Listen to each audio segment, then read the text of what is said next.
Welcome back, everybody, to another episode of the Downline Podcast. Ethan, it's a wonderful. We're coming off a good one right now. We're coming off that good right now. Hey, man, he was close to it. He was really close. We got a wonderful week.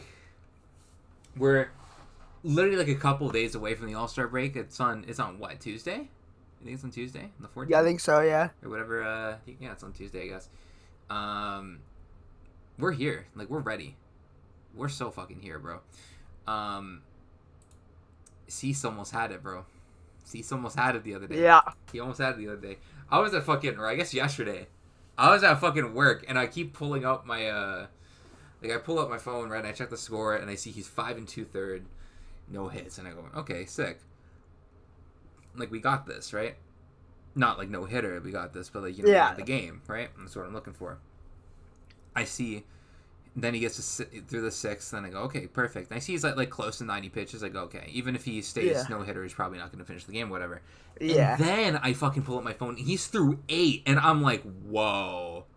And then I see that it got broken up. I would have been watching if it wasn't at work, but like, dude, like, damn. Are we ever gonna see a Jays pitcher do it? You know who I thought had it one time? Bowden Francis, 2024 on September 11th against the Mets. You know, that's not even the one I was thinking of. I have one, but I don't think this is the one you'd be talking about. I'm probably not. This one, it got broken up in the 8th, but it was like, I think it was 20. It was either 16 or 17. It was Aaron Sanchez. He's going against the Orioles. He's in Baltimore. Yeah, so not the one I was going to say. It gets broken up on a ball that I'm pretty sure it went through Donaldson's glove or something like that. Or like right under, something like that. I thought he was going. Yeah. This one is still, to me, the greatest pitching performance in Jays history. This is 10. Brandon Morrow against the Rays. 17 strikeout game, 8 2/3 no hit, ground ball to Aaron Hill, and he boots it. Oh man, one of my all-time favorite players, Aaron Hill, unfortunately making that error. Unfortunately trolling. Yeah. Unfortunately, doing a little bit of trolling. And it's funny because, before Steve got his, no-hitter, he had like 4 or 5 close ones where he brought it in through like 7 innings, through 8 innings, and he was like flirting with it. So it's not like it just came easy to him. So really just that Brandon Morrow one is crazy because, like, obviously he was so close to no-hitter. He was really 17 strikeouts. He was close to the single-game strikeout record. Yeah. He was that close. Yeah. Which, like... 3 off. Insane. 20. How many pitchers done it? 5, I think, have gotten 20. Yeah. I think. The most recent one was what? Scherzer, like 10 years ago? 11 years ago, whatever it was. Something like that. Yeah. Man, that would have been a sick one. I wasn't tapped in back then. I was 6. I didn't know what the hell was going on. But I was 6 years old. I didn't know what the hell was going on. But that would have been something. And then Cease, too. And, of course, it would have been Cease. Like, that's the guy. Yeah. That is, like... Listen, anyone who like knows anything about ball could tell you that Cease is going to be really good. There's a reason that despite like a mid-4s ERA, a team paid him $200 million. You know what I mean? Anyone who's actually smart would be able to tell you, yeah, this guy's really fucking good. People who are not smart would tell you that Walker Buehler is going to be better in 2026. Yes. And they would get blitzed. It's not that we're stuck. We get to watch him for 6 more seasons. Listen, Ethan, you remember in the episodes we were doing coming into it, and I didn't. We did our predictions, whatever, right? And I don't think either of us thought Cease was going to be a J. I don't remember if we both said it, but we were like, yeah, this is like arguably the top starter on the market. Yeah. And then he's on our team, so like, listen, I would love to. I would love to be stuck watching him for the next 6.5 years. I would love to be stuck watching that. Like that, I'm honored that I get to watch that man pitch every 5 days. Like, that's beautiful. It's a work of art. Honestly, he's like already like become one of my favorite Jays pitchers like ever that I've ever watched. Like, he's so fucking he's so nasty. His breaking stuff is nasty. Having a starter that just consistently pumps 98, 99. Yeah. Just fucking racks up Ks. Dude, he's just a fun. It's crazy because like 4 2/3, 8 strikeouts is like a bad start for him. Yeah. That's like a bad line for him. That's like the bottom end of his lines, which is crazy. And then he'll just casually go eight innings. What was he? 12 strikeouts or was it 11? Something like that. I think it was 11, but then you have real people trying to tell you that this guy is a terrible pitcher and that the Jays fans will be wishing for him to be off the team by Yeah, like June. Like yeah, listen, we saw the conversations. I'm sure we talked about it in the offseason ones. I don't remember. I'm sure we did. But Yeah. come on. Y'all listen, anyone who was on that, y'all got to be smarter than that, bro. Y'all got to be smarter than that. Fucking Walker Buehler? Walker Buehler. In the big 2026, Walker Buehler. All right, man. Let's wrap it up, man. Let's wrap it up. Yeah, I mean, there were some very insane takes or some discourse around this when this was this just first happened, the signing. Yeah, if y'all were around in the offseason, you were keeping up with that kind of stuff, there was the one executive poll where I think 13 executives, almost half the league fucking voted Cease is the worst contract signed the offseason. Yeah. Which is ridiculous. Again, anyone who's, in the know is able to tell you this guy is fucking dirty. Could potentially start the All-Star game. There is a very real chance that he does. Realistically, I think anyone will tell you it's him or Cam Schlitter. I don't really think that anyone else is really fucking with those two, to be honest with you. And that is despite Cease missing a couple starts. Because he went on the IL. And he's still first in strikeouts by a good amount. Yeah, that's just how good he fucking is. He has been objectively a top. At worst, he is the second best pitcher in the AL this year. You cannot you cannot argue worse than that, right? You literally cannot argue worse than that.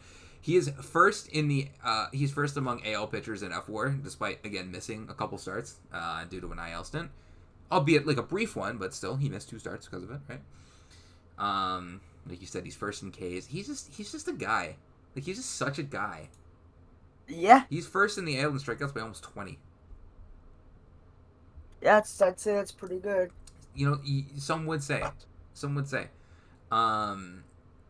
Yeah, it literally, he could start the All-Star game. It's really just a matter of, if Schlitter is going to get the start, whether the starts line up. Yes. I haven't checked. I don't know if the start for Schlitter would line up. I have no idea. But there's no wrong decision between those two. No. If I did, honestly, I think it's a lot more of a coin flip than I think people would want to admit. Schlitter I think it being John Schneider also could play into the fact that... You're right. It Cease. True. Or at the same time, the opposite. True. I didn't really think about it like that, but yeah, you're right. It totally could. Because, Schlitter obviously has some in ERA, and, he doesn't walk as many guys, but obviously, Cease leads a lot of the AL, or leads the AL in a lot of stats like FIP and K/9 and, a lot of the expected and underlying metrics while being second in ERA. You can argue that bridges the ERA gap. If you want to argue it, I won't argue against you. If you want to argue Schlitter first, I won't argue with you either. I think either one is a more than valid choice. I'd argue they're both the correct choice, but yeah, it is what it is. I'm gonna pull for my guy, and if my guy started, I'm saying fuck yeah. Exactly. I'm saying fuck yeah. Exactly. We're here, bro. I want to watch my guys. So we. On that note of All-Stars, I was actually thinking we talk about this later, but fuck it, let's talk about it now. So we have the rosters. The All-Star rosters are out. And there are some things. There are some things here. So let me pull up the final rosters. So they got announced just under a week ago at this point. There are some guys who got snubbed. There are some guys who, we'll talk about it. The starters in the American League: Shea Langeliers, Vlad Jr., Ernie Clement, Junior Caminero, Bobby Witt Jr., Mike Trout, Byron Buxton, Aaron Judge, Jordan Alvarez. Vlad already said, I'm not going to play in it, so I think Kurtz got the starting spot. He's doing us all a favor. Which, again, I will say ethical voting by Jays fans to make sure that Kurtz is the one who gets it instead of the guy in New York. Ben Rice. Listen, I'm hating, but I'm also, not hating. I've also talked up Ben Rice a fuck ton, so, eat me. Ethical selections here. Judge is probably going to get replaced if he hasn't already gotten replaced. I don't remember if he already has gotten replaced, but he's probably going to, just because he's not playing. Trout just got reinstated, which is like kind of lucky, and honestly kind of cinema, because fuck yeah, I want to see him play. I want to see him in the All-Star game. So fuck yeah. And then in the National League, the starting lineup is Drake Baldwin, Freddie Freeman at first, Ozzy Albies, Max Muncy, CJ Abrams at short in the outfield, Brandon Marsh, Juan Soto, Andy Pages, and Shohei Ohtani. For the pitchers in the American League, you have Brian Baker, Dylan Cease, Aroldis Chapman, Jacob Latz, Parker Messick, Drew Rasmussen, Joe Ryan, Cam Schiller, Kate Smith, Ranger Suarez, Louis Varland, and Michael Wacha. And in the NL, for the pitchers, Chase Burns. Yeah, Michael Wacha, the best name that's going to get moved. I mean, thank you, Michael Elias. He was onto something. This is true. This is definitely true. Allegedly, Mike Elias was onto something. Allegedly. I cannot stress allegedly enough. It's so Mike Elias. Like, you're not convincing me that wasn't him who said that. How funny would it be if, like, the first big news that our podcast makes is because Mike Elias somehow heard it and is suing for defamation? I think it'd be even. I would honestly welcome that. I would appreciate that because that means that he listened and that I was right. If you, that means you're right. Yeah, listen. If we had to, he wouldn't have cared if I was wrong. So true. In the National League, the pitchers are Chase Burns, Yohan Duran, Raisel Iglesias, Max Meyer, Mason Miller, Jacob Mizorowski, Eduardo Rodriguez, Chris Sale, Christopher Sanchez, Paul Skeens, Logan Webb, and Yoshinobu Yamamoto. Now, we have the reserves. I'm on the MLB.com, like, way they're listing it, and they're listing it really weird. They're going position by position instead of just doing the AL reserves and whatnot. Yeah. For the reserves, for your AL catchers, you have Dylan Dingler and Adley Rutschman. Your National League catching reserves are William Contreras and Hunter Goodman. Your infield reserves for the AL are Travis Bazzana, Nick Kurtz, who later, got up to a starter, Kevin McGonigal, Ben Rice, Miguel Vargas. National League infield reserves Luis Arias, Bryce Harper, who is the legend pick. I have thoughts about that, but we'll talk about that later. Otto Lopez, Matt Olson, Sal Stewart. Your outfield reserves for the AL, Randy Rosarina, Cody Bellinger, and Riley Green. And your outfield reserves for the NL are Corbin Carroll, PCA, Jordan Walker, and James Wood. Your DH reserves, Yandy Diaz for the AL, and Kyle Schwarber for the NL. And that's it for right now. There were a few replacements named. I think it was like 3 pitchers in the NL. I can't remember exactly who. Here it is. Riley O'Brien replaced Paul Skeens. He's not going to pitch in the game. Jesus Luzardo replaced Max Meyer. And Braxton Ashcraft replaced Jacob Mizorowski.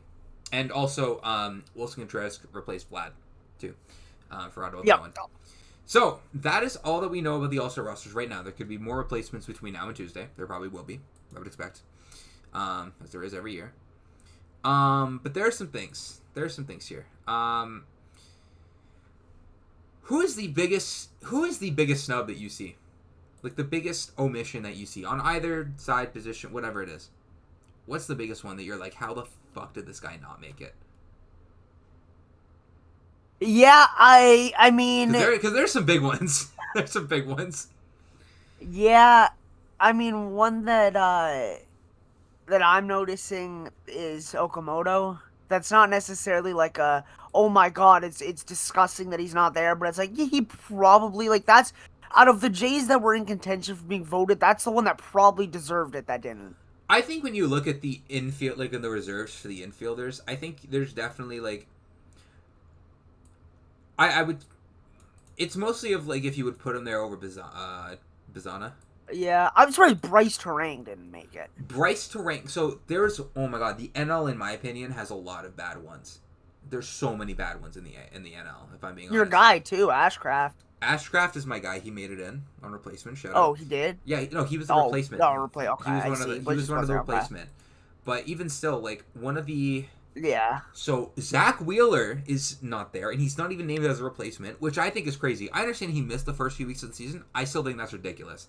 It's in Philadelphia. Something tells me it's just he didn't want to. Like he just wasn't gonna do it due to like that's what that just tells me. Maybe, but even I so, I you have, yeah. guys every year who get named and they just don't play in it, right? It happens every year, right? I mean, we already had, like, not even just injury, but, like, Vlad already just said, like, yeah, I don't want to do it. It happens all the time. Yeah. I do understand, again, he did miss the first few weeks of the season with an injury, but when you look at a lot of the guys and, like, the innings comparison, for example, right? One of the pitchers in the NL who made it was Chris Sale. He's pitched 8 more innings than Zach Wheeler has. 8 more innings. All right? If that's the argument that you want to make with Zach Wheeler, it just doesn't really work. Right? Yeah. I don't understand how you could possibly leave him off. I think that's a ridiculous omission. I think that there's actually 2 second basemen in the NL who got hardcore snubbed. I think Terang's one of them. I think Weatherholt is another ridiculous snub. He's been one of the best players in all of baseball, let alone just the, just NL second baseman, whatever. And he just is not there. He is 8th among all players this season in F4. All players in F4. AL or NL. And he's just not there. I do understand that his offensive numbers aren't as eye-popping. Like, he's a good hitter right now, right? He's at a 116 WRC plus. Right? I understand. Like, that's plus offense, but it's not, like, eye-popping. It's not like Jordan or anything else like that. But still, like, this is objective. This has been one of the 10 best players in the sport this year. I don't really think that there's a way around that. I don't think that you can navigate your way around that. I think Terang is another crazy one. I think that the NL outfield reserves is better. It's better than the starters by a wide margin. Yeah. I think it's crazy. Again, a lot of that is fan voting. You remember when we were looking at the fan voting, PC was like 15th among outfielders. Yeah. Like, that's crazy. It's not like he even plays a small market. Like, he plays in Chicago. He plays for the Cubs. He's not playing for no tiny market. He plays for the fucking Cubs. Like, that's nuts. He's just not there. Or, like, not...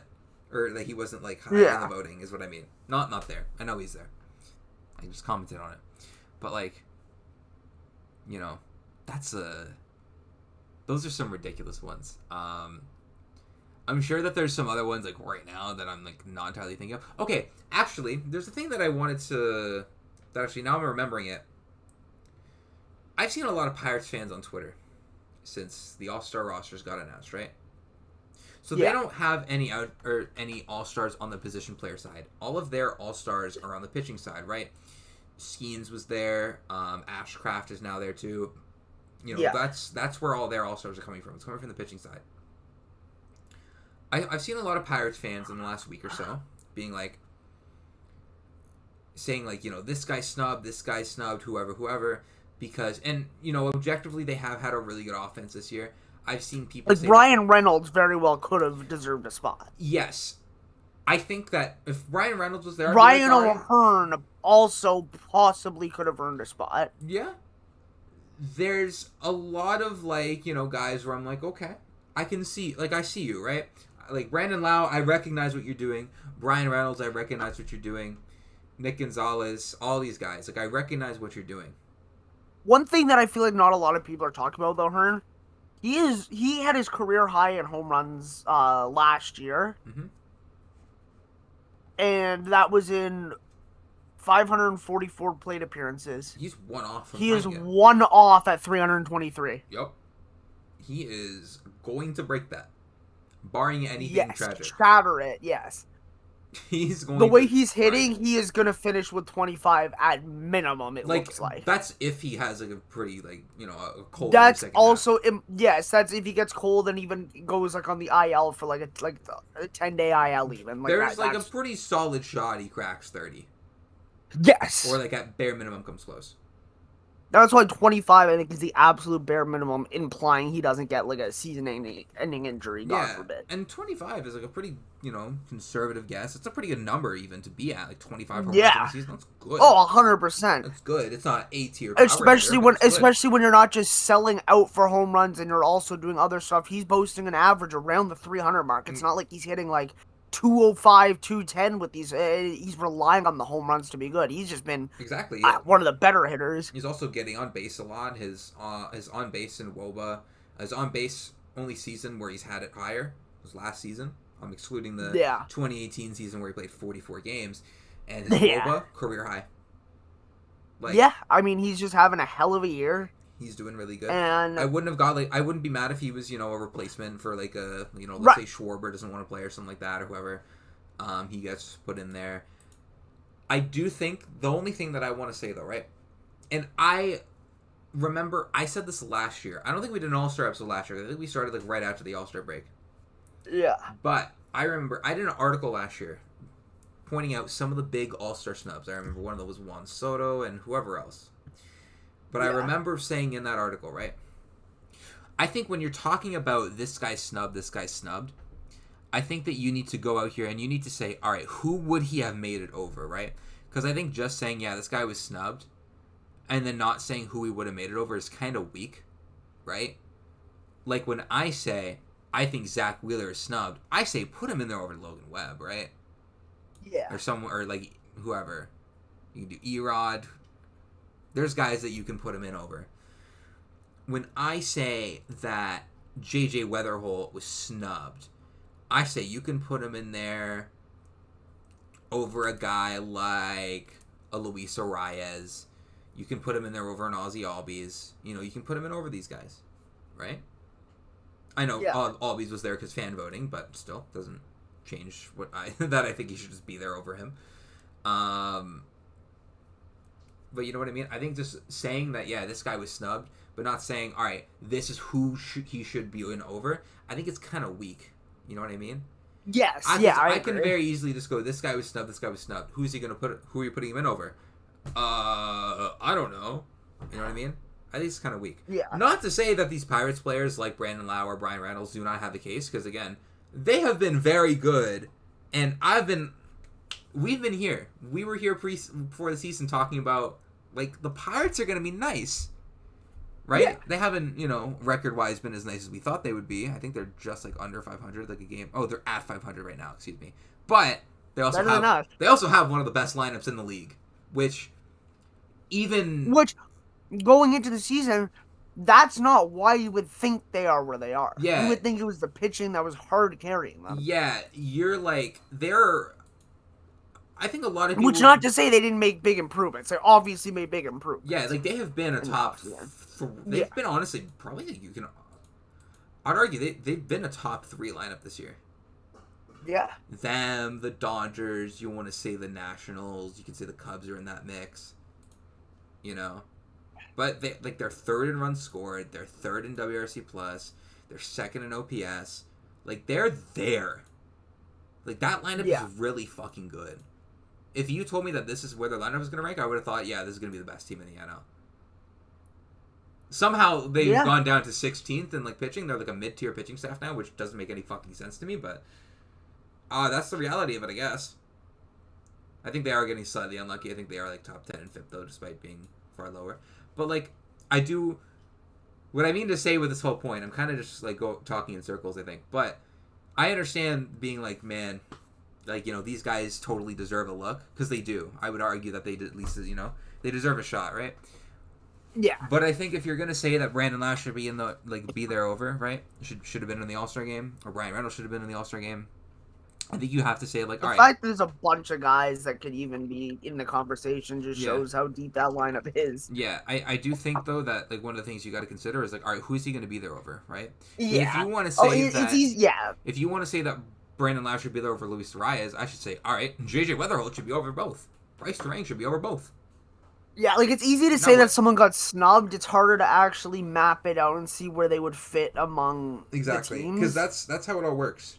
I can't just say, like, oh, yeah, these guys are all the All-Stars, and then I look and I have 35 players on a 32-man roster. I'm like, fuck, I gotta cut 3 guys. That is one of the, it's one of the unfortunate parts about this time of year, right? We want to recognize the game's best players, and, I think for the most part, a pretty good job is done. I'm not saying it's perfect, obviously, because we're talking about snubs and they happen every year. Yeah. But it's just kind of the unfortunate part of, this time of year is that guys are unfortunately going to not make it, and, you feel like they should, feel like they deserve to be there. It happens. It is what it is, right? Not every single guy that makes it, not every guy that misses, is guys that are just not there, you know what I mean? There's a lot of guys that year in, year out, you're like, damn, how is this guy not an all-star? I remember last year, Juan Soto was like that big one for me. I was like, how the hell is this guy not an all-star? Trey Turner was actually a big one, because he was like, it's kind of like the same Weatherholt case this year, because he was like bona fide top 10 player in the league, at least for the first half of last year. He was like top 10 in WAR and everything. He was hitting really well. He was playing elite defense, base running, all that. He just wasn't selected. I don't even think he was a replacement. I was like, how the fuck did he not make it? It was ridiculous. It felt insane. I could not believe it. But it was that was just the reality of the situation, I guess. But, yeah, it is what it is. It's a little unfortunate sometimes, but, whatever. It is what it is, I guess. So, that's that with the All-Star, all the All-Star stuff. One more thing is that, so obviously Justin Verlander was a Legends pick in the AL, right? Bryce Harper was the Legend pick in the NL, and I'm not gonna, you know what I mean? I do respect the Legends pick thing, but I feel like we should kind of reserve the Legend pick for a very certain type of thing, right? Yeah. I feel like it should be reserved for more like Kershaw last year was the Legend pick. I think the first time they did it, was it Pujols or was it Miguel Cabrera? It was one of those two. I am not sure. Honestly. It was one of them. I don't remember who, but it was one of them in whatever year. So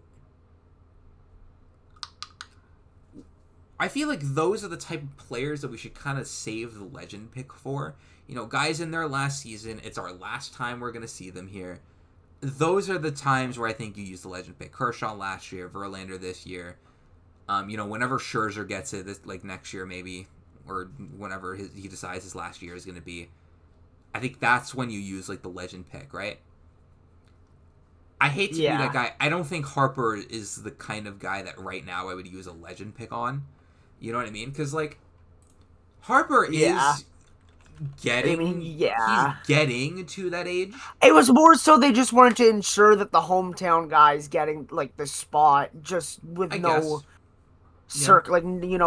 like just not leaving it up to anything. Just okay, we're just making sure, because like, who in reality would you have picked from the NL that would fit that mold? That I guess you're looking, it's like, okay, why? I hear you. Why Harper? Yeah, I guess, off the top of my head, I don't really know who that would be, but because like, I don't know. It's just weird because in my head when I see the Legends pick, it feels like something that should be reserved. Those guys in their last season, whatever. Harper is obviously getting up there in age, but he's only 33.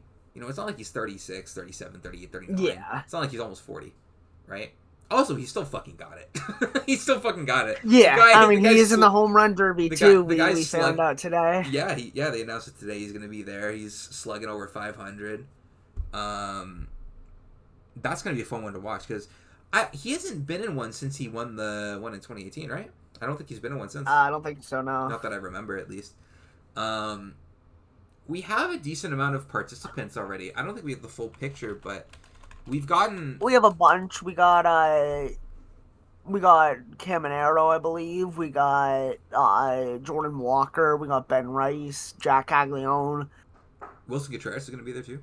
Wilson Contreras, yeah. So we have, 6 guys confirmed right now? I believe so, yes. We're waiting on 2 more guys, whoever that ends up being.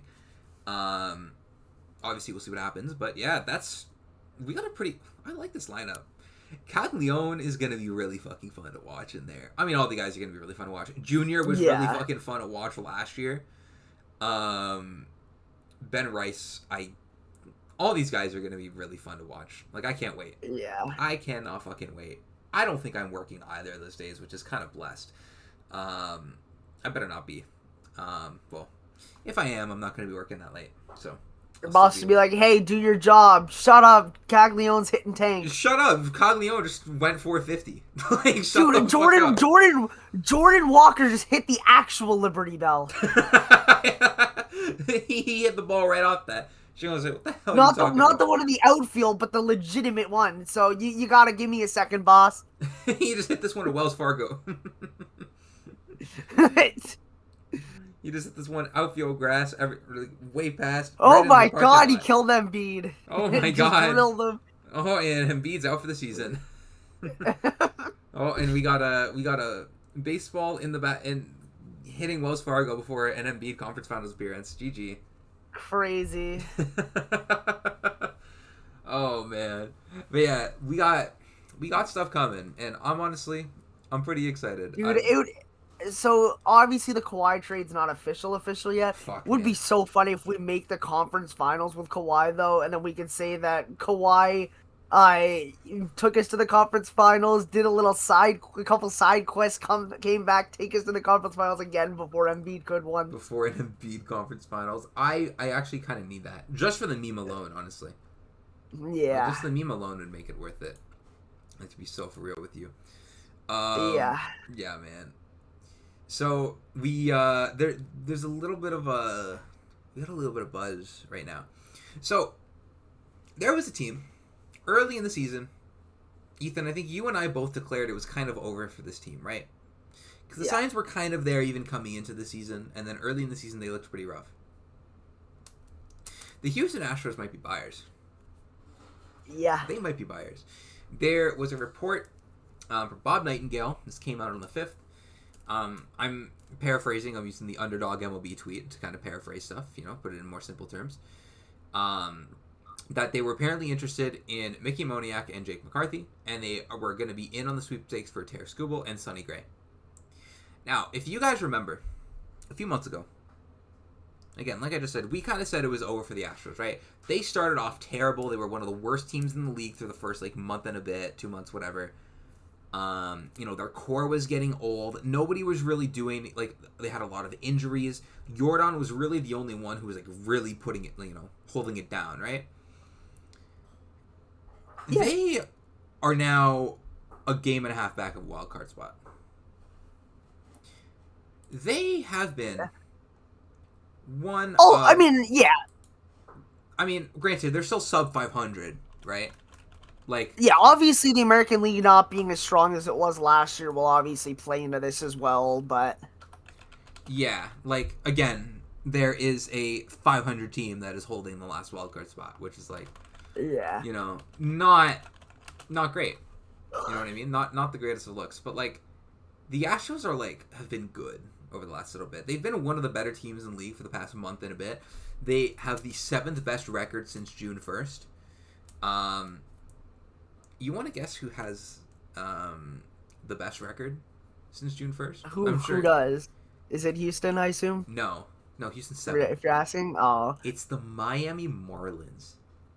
Yeah, they've been good. Shout out to the Johns. To the John Crotchnecks. To the Crotchnecks of the world, baby.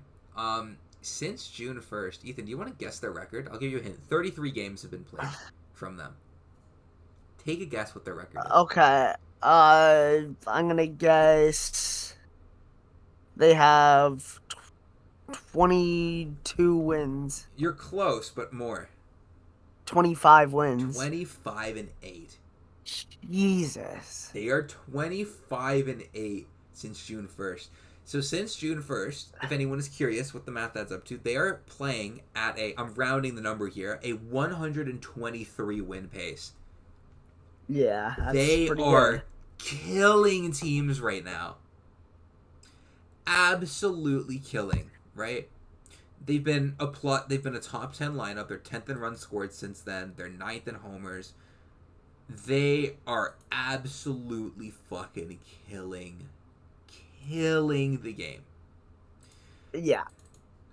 So much so that they went from a team who early in the season did not look very good, right? Anyone would tell you this team kind of looked like shit early on, right? They had they're building off of what they did at the end of last year, for sure. Listen, you remember last year?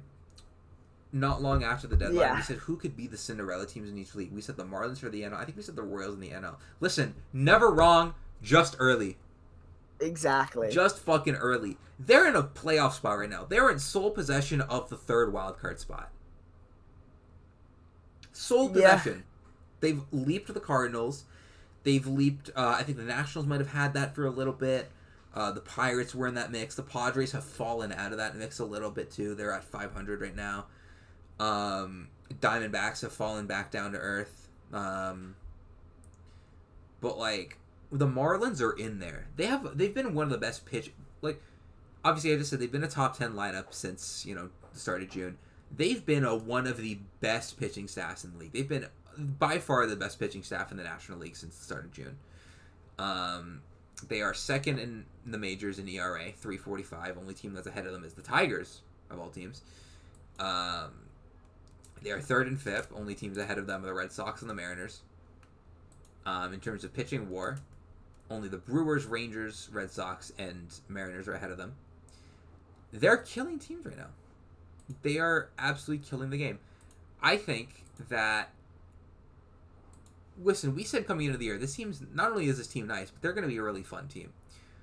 Yeah. So, obviously, Sandy Alcantara's been doing his thing, right? Max Meyer's been great all year, but he's been especially great since the start of June, right? Yuri Perez has been absolutely stupid recently. And then they have a whole cluster of relievers that have been really good, too. On the offensive side of things, obviously, you have Otto Lopez, who's been one of the best hitters in baseball this year. Kyle Sowers is back. He's gotten back to it. You remember he started off the year pretty poor, and then he's gotten back on course over the last month and a bit. Right? You have guys like Joe Mack has been hitting. Fucking Liam Hicks is back. Xavier Edwards is kind of he's still been good for the year. Owen Casey, he started off really good. He slowed down. I was gonna say he got slow. No, he's not slow. He slowed down a little bit. Now he's back. 130 WRC plus since the start of June, and that's 8th among all Marlins in that time span. They're killing it right now. They're killing it. If they stay hot, I don't remember how long ago it was that we said. We were like, yeah, Sandy's gotta get traded right now, right? We've been hearing the rumors long enough, but he's gonna get traded. I don't think that's the case anymore. If they're in a playoff spot, there's no way. I don't think there's any way you can justify it. Especially with how good he's been. I don't think you can. I think this team is gonna surprisingly be a buyer. I don't think they're gonna be a hard buyer, like a Tarek Skubal type buyer. You know what I mean? Yeah. Where they go all in on the rentals and stuff. They might try and buy controllable guys, but they're not gonna fucking sell. There's no way that this team sells. They have played themselves right out of seller conversations, and good for them. Yeah. Good for them, because this team is fun. This team is really fucking fun. Shout out to all of them. Shout out to the Marlins, bro. Shout out to the Marlins, man. They've been really good. They have one of the best records over the last calendar year in a bit, which is kind of crazy. I would not expect it. I saw the tweet. I think I sent it to you. I sent it to you a few days ago that since mid-June last year that they have the 5th best record, which is great. Yeah, it's crazy. It's nuts. Not something that I would have expected. If you would have told me that, I would have been like, yeah, okay. Shout out though. We have another thing. We've been talking about CBA stuff a lot. This is just one small proposal. This one's actually really not that big. I don't really think this is going to warrant that much discussion. But there was a new thing from the MLBPA. Small proposals relating to roster sizes. So for the first 15 days of the season, they want a 28-man roster with a 14-pitcher max. Basically, they don't want guys going up and down from AAA so much. I don't know about you. I don't really have that much to say on this. There's other details in this too, guys can go on the 60-day IL, before the November non-tender deadline and stuff, which helps free up roster spots or 40-man spots. I'll I'll be honest, I don't know. Yeah, I don't really have that much to say about this proposal. This one's like not as big as a lot of the other ones we've talked about. I don't even know if MLB made an official response to this one. If they have, I haven't seen it, and I've just missed it. But I don't really think that this one's that noteworthy. I don't really think it requires that much discussion. I don't know, but it's a thing. It is a thing that happened. So yeah, it's a good time right now. This is going to be our last episode before the All-Star break. So you know what we're going to be doing? Unfortunately, our media credentials didn't come to get to go to the All-Star break this year, but maybe next year. Yeah, they did not. They didn't hit us with the down the line. They forgot. They forgot that. Yeah. They're busy. It's it's all good. Like it's the cracks. It's like it's all right, Rob. I got you. Like you got me next year. Like I know you got me. I know you got me. If there's baseball next year, we'll be more than happy to go. Exactly right. Like I know you got me. I know you got me on speed dial, Mr. Manfred. So. Yeah. You know what's going on. Oh, that reminds me. So Ali sent me a link to this game. It's like an RPG game, kind of like it gave me like Ace Attorney vibes, and it's called 2027 Lockout. So basically, you're either your own commissioner or Rob Manfred, and you have to make deals and stuff on different things like expansions, money wise, like salary, like all that to try to make there be baseball. And I was having fun messing around on it. And I was obviously not taking it seriously. I got removed as commissioner after I attacked President Trump online. He didn't like it. They got you up out of there. So the millionaire said, "No, that's our boy." Yeah. Oh hell no! You gotta send me that later. I'm gonna be messing around on that. That sounds funny. Anyways. It's our last episode before the All-Star break. So what we're going to be giving out our mid-season grades for every single team based on how they have performed so far. Now, if any of you guys remember our off-season grades or our season grades for last year, then you kind of know how this works, right? We grade them, we give them a letter grade based on A, how they're doing so far, and B, also, this is relative to their expectations, right? So, not every, 500 team, for example, is going to be the exact same. For example, a team that, that's supposed to be bad and is doing bad, that's not going to be an automatic, F, for example, because, expectations differ. Yeah. But a team that was supposed to be near the top of its division, near the top of its league, but is struggling, is under 500, they're going to get a more harsh grade because we expect better of you. That was the whole point of you, your whole goal coming into the season was to be this kind of team, and now you're just not. You're a bottom feeder. You're at best a mid-tier team. I think we should start in the NL. I feel like we always start in the AL, so we'll start in the NL. The Atlanta Braves. A+. I was gonna go A. Only thing that only thing that's that I'm holding off from A+ on is just you're not far and away the best team in the NL.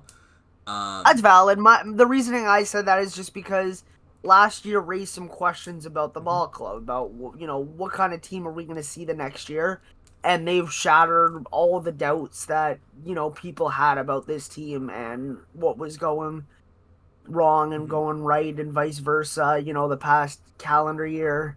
And now they've kind of righted the ship, and this is where the Atlanta Braves are supposed to be. Mm-hmm. Yeah, this is where they are supposed to be near the top of the NL, top of the division, or at least near there, which they're more than that right now. Only reason I don't give them an A+ is because they were one of the teams that a lot of people were predicting to bounce back, so people knew you were going to be good. That's fair. However, what I am kind of impressed on is a lot of guys, for example, you would have thought that Ronald Acuna Jr. having a big season would have been part of that. He's had a good amount of injury trouble this season, and even before that, he was good, but he wasn't Acuna, you know what I mean? It wasn't the Ronald Acuna that we've been accustomed to. Spencer Strider, same thing. Austin Riley even has been, he's been pretty rough, and then despite all of that, they've still been really, really fucking good. And also, despite them being a bounce-back candidate team, a lot of it was like, they're going to be good, but, a lot of people weren't. Some were, but not everyone was predicting them to be top of the division. You know what I mean? Yeah. So I think you do have to give them a lot of credit. That's why I give them an A. That's why you give them an A plus. I could go A plus if I really wanted to. I'll be a little bit more conservative right now, and I'll go A. But Fair. But yeah, I'm really impressed by the way that they're doing it, just because they have a lot of guys that are not playing up to their standard. That should be like, for a lot of other teams, that's one where it's like that would kill the team. There's some teams that are having that same problem, and it's killing them. I think we both know what team I'm talking about. But they've been so great in spite of it. So shout out to them. That's why they get such a good grade. The Phillies, I'm gonna go like B minus. Like, this is more or less where we've expected them to be by this point, I think. Yeah. Here's the thing: if you're going based off of when we did our little like panic button check-in, it's an A plus. But if we're going throughout the course of the season, it's more of a B, because yes, this is where they're supposed to be. The route they took is probably not the route that anyone had expected or had hoped if you're a Phillies fan. However, it's not about the journey; it's about the destination, and the destination right now is second place in the division, 3 games back of first. So exactly. That's why I'm giving that. So I think a B is a very fair grade, because they're exceeding, they're doing as well as they can probably hope, given what's happened at the start of the season. But exactly, because they start off rough. They had the quick managerial firing. They fired Ryan. They fired Thompson with like a few weeks. Rob Thompson, I don't know why I said Ryan. I realized after I said it, and I was like, that's not fucking his name. What am I talking about? Rob Thompson, excuse me. You're thinking of pitcher. What was it? Yeah, clearly. Like a few weeks into the season they fired him, like 2-3 weeks, whatever it is. Yeah. And we said then it was like, okay, like, we know you're struggling, but seemed a little jumpy. But I think we both were kind of saying then, it's like, all right, they turn it around or they don't, right? It was still early. It was like April. There were teams then who we said, we'll wait to see if they turn around. Some have, some haven't. Yeah. But yeah, a wise man always says to me, they never ask how. And they don't. They don't ask how. They don't ask how. If you get it done, look, then you got it. There's a reason why the wise man's called the wise man. Exactly. The wise man is called the wise man for a reason. Right? Yeah, that's my takeaway. We can end it right here, the podcast, for good. That's the biggest takeaway in life. Absolutely. Thank you for joining us for Down the Line. It's been real. We'll see you. See you never. Yeah. Never again. Unfortunately, you're not that lucky to escape us. Yeah. Unfortunately not, and unfortunately, I'm not that rich enough to leave. Forever. So, it is what it is. We have a long way to go before like Barstool buys us out. Before Barstool buys us out, and then we Dave Portnoy sends a message, we want down the line. Yeah. Fuck. Wow, whatever. Anyway. Whatever that means. Yeah. Yeah, whatever that means. I guess so. Yeah, you're giving the Phillies a B2, I guess, or. Yeah. Okay. The Marlins. I feel like this is a pretty easy one. This is like A plus Arl.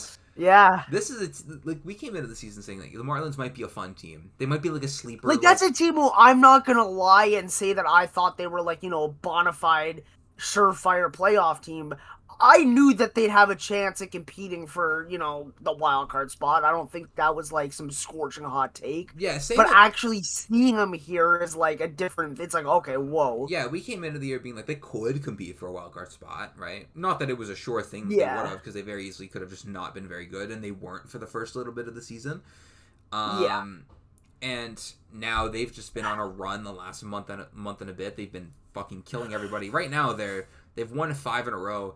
If their lead right now against the Mariners holds, it'll be 6 in a row.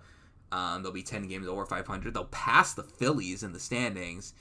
Assuming the Phillies don't win today, which they're tied right now against Cincinnati. But even so, it's like saying the Marlins could be in the race for a wild card, right? it's the same. It's not the same thing as saying like, yeah, they're gonna be in the race. We're gonna see them in that mix. You know what I mean? It's not the same thing. Versus them being that team, being in that race, them holding sole possession of a playoff spot, being multiple games up on the team right now. Yes, it's different. They were. I think they were looked at as kind of like a fun, oh, this is gonna be a fun team. Not sure that they're gonna be like really good, but they're gonna be fun. They have a lot of young talent, whatever. But now they're good. Now they're both. Now they're really good too. So I think A+, like that's the shit for them. That's the move. Yes. Easy. And I don't know about you, Ethan. I think you can say the same thing about the next team, the Nationals. If you want to give, I would say A, not A+. I was gonna say like it's very similar type of thing. A+, yes. A, whatever it is you want to give. I will lean A as well because I don't think that this one is as pretty as the Marlins, right? Right. You know what I mean? Just less all around. I will say though, in defense of the Nationals, I think a lot of people coming into the season were and myself included, I was projecting the Nationals to be like really fucking bad. But in our model, we forgot to include one thing into the equation. What? The Mets are still the Mets. Yeah, we did forget to include that. And oh boy, we'll get to the Mets in a second. Oh boy. I don't even feel. Yeah, we'll get to them. We'll get to. I mean, they're next. We'll get to them in a minute. I mean, the Nationals definitely, a very fun team too. Though, the Nationals, some really good fucking young talent too. What I will say in their defense is they were projected a lot lower than a lot of other teams were. They were projected in like Rockies territory, right? Yeah. And a lot of their problems do come down to the bullpen, not being able to close out games. Some of their starters, like you're not, every other start, it's from a guy you probably don't want to get a start, a guy like Zach Littell or Miles Michaelis. Yeah. So it's kind of like, yikes. Yeah. And obviously when you're, getting saves way less than, you would like, given the opportunities that you're putting these pitchers in, that also makes the team worse. So that's also why I'm not giving them that higher grade. It's because some of the problems are still built within them. It's not stuff where it's like, oh, it's James Wood is cold or something, and obviously you can expect him to just bounce back because obviously he's been one of the best players and hitters in baseball this year. The issue is more like, okay, well, the team wasn't really built because obviously, when you look at this team wasn't built in, with the expectations that we're going to compete for a playoff spot. No, absolutely not. And if a lot of people, if I told you that I think the Nationals were going to be in playoff contention, you would have been like, get out of here. You would have kicked me off the podcast. Yes, I would have said not quite. I mean, I would have had the Marlins. The Nationals. I had projected last in the division. Obviously, I would have taken. Quite frankly, any team in the Central that wasn't the Cardinals, I would have taken over them. Yeah.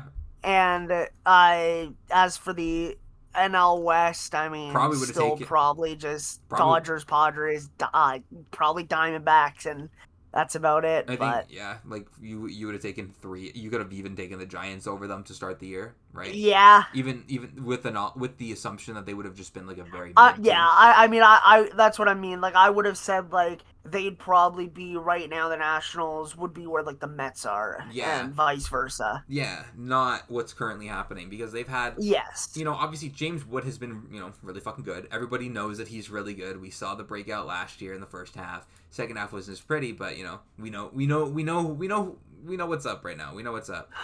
CJ Abrams is finally having like that big season that we were all kind of waiting for, right? Like he's had good years in the past. Last year he was good, but he's never been this good, right? Luis Garcia, I mean, holy shit, dude. He has 20 home runs. That's the big one because like we've seen, again, Luis Garcia's been a guy who like we've seen him be good, right? Like 2 years ago. He's had flashes of being like a very talented player. Yeah, like 2 years. He's had those stretches where it's like, okay, this guy looks really good.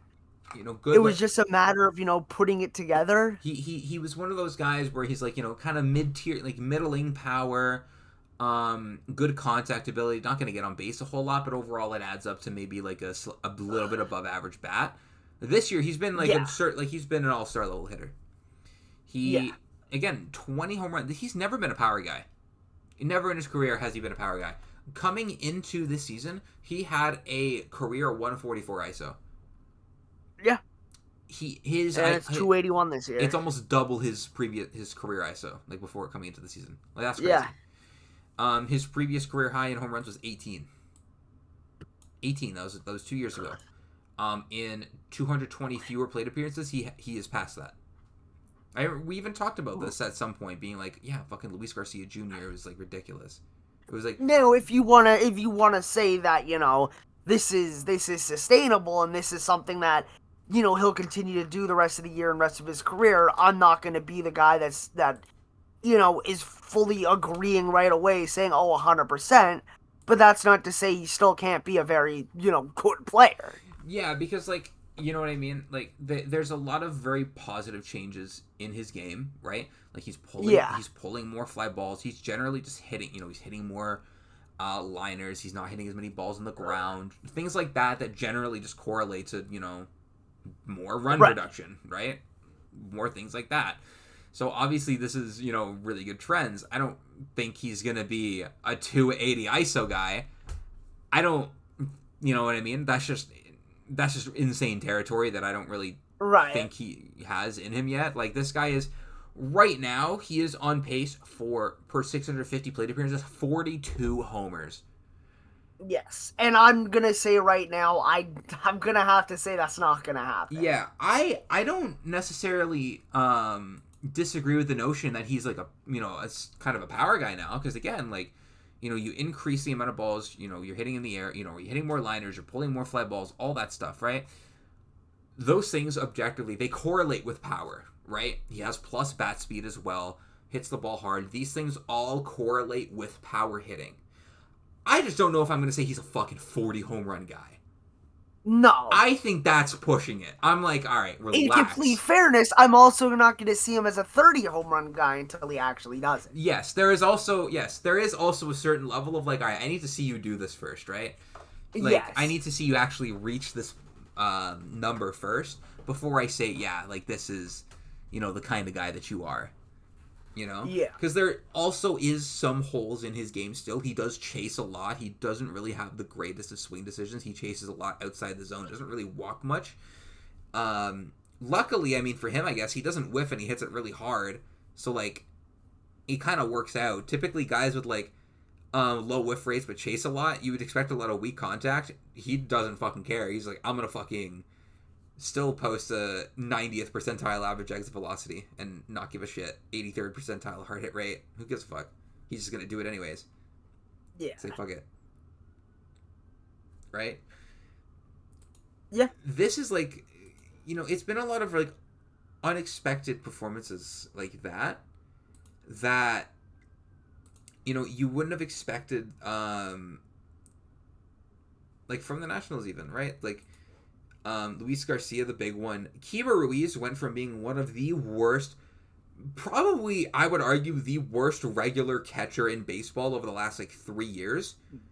Now he's at least, like, a positive player, right? He's nothing earth-shattering, right?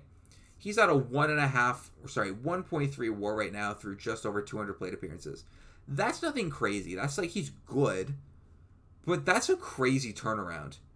And that does a lot. The Nationals, because of all of these things, and plus James Wood, and plus CJ Abrams, and even Curtis Mead is hitting really well. They have one of the best lineups in baseball now because of it. They've been one of the top lineups in ball. And even like, again, I'm talking about unexpected guys. A guy like Foster Griffin has been really good. I think he's overperforming a little bit, but objectively he has been really good. The results are there. Whether or not I think it's sustainable, different conversation, but he's objectively been really fucking good. Sub 2.8 ERA, like, you can't really argue with that, right? No. Kate Cavalli's been really good. Brad Lord has given them some really good innings out of the bullpen this season, right? Now, the rest of the pitching isn't great. You know what I mean? That's what we were just talking about, but that's why they're barely above 500 and not like That's why they're not, that's why they're not like running away with the division or a wild card spot or something like that. Exactly. Yeah, but yeah, man. I think you have to give them a high grade, right? I'll go A. I think A plus is you have to be on another level. I think to be A plus relative to what you were. I don't think A plus is like outlandish. I wouldn't argue with you if you said A plus, just because like they were projected to be in the basement of the NL. The reason why I'm not saying A plus is just because just the way the team was built. They weren't expecting this, so it's not like this is kind of what they'd hoped for in a way. Mm-hmm. It was just like whatever happens, in my opinion. That's why I'm not going to give them the A plus, because this was not something that they built for and prepared for. To be fair, so that's why. To be totally fair, I think you can argue the same thing for the Marlins, though. You can, but the difference is the Marlins actually showed, they were a very good team down the stretch last year, whereas the Nationals didn't. I would have been more optimistic if I was, in the front office of the Marlins and the Nationals going into this year. Now, would that not go more in the Nationals' favor, though, in terms of like how we're viewing them relative to their expectations? Well, the reason for me is just because, the problems that are preventing them from being even better, like, they're a team that's competing for the division.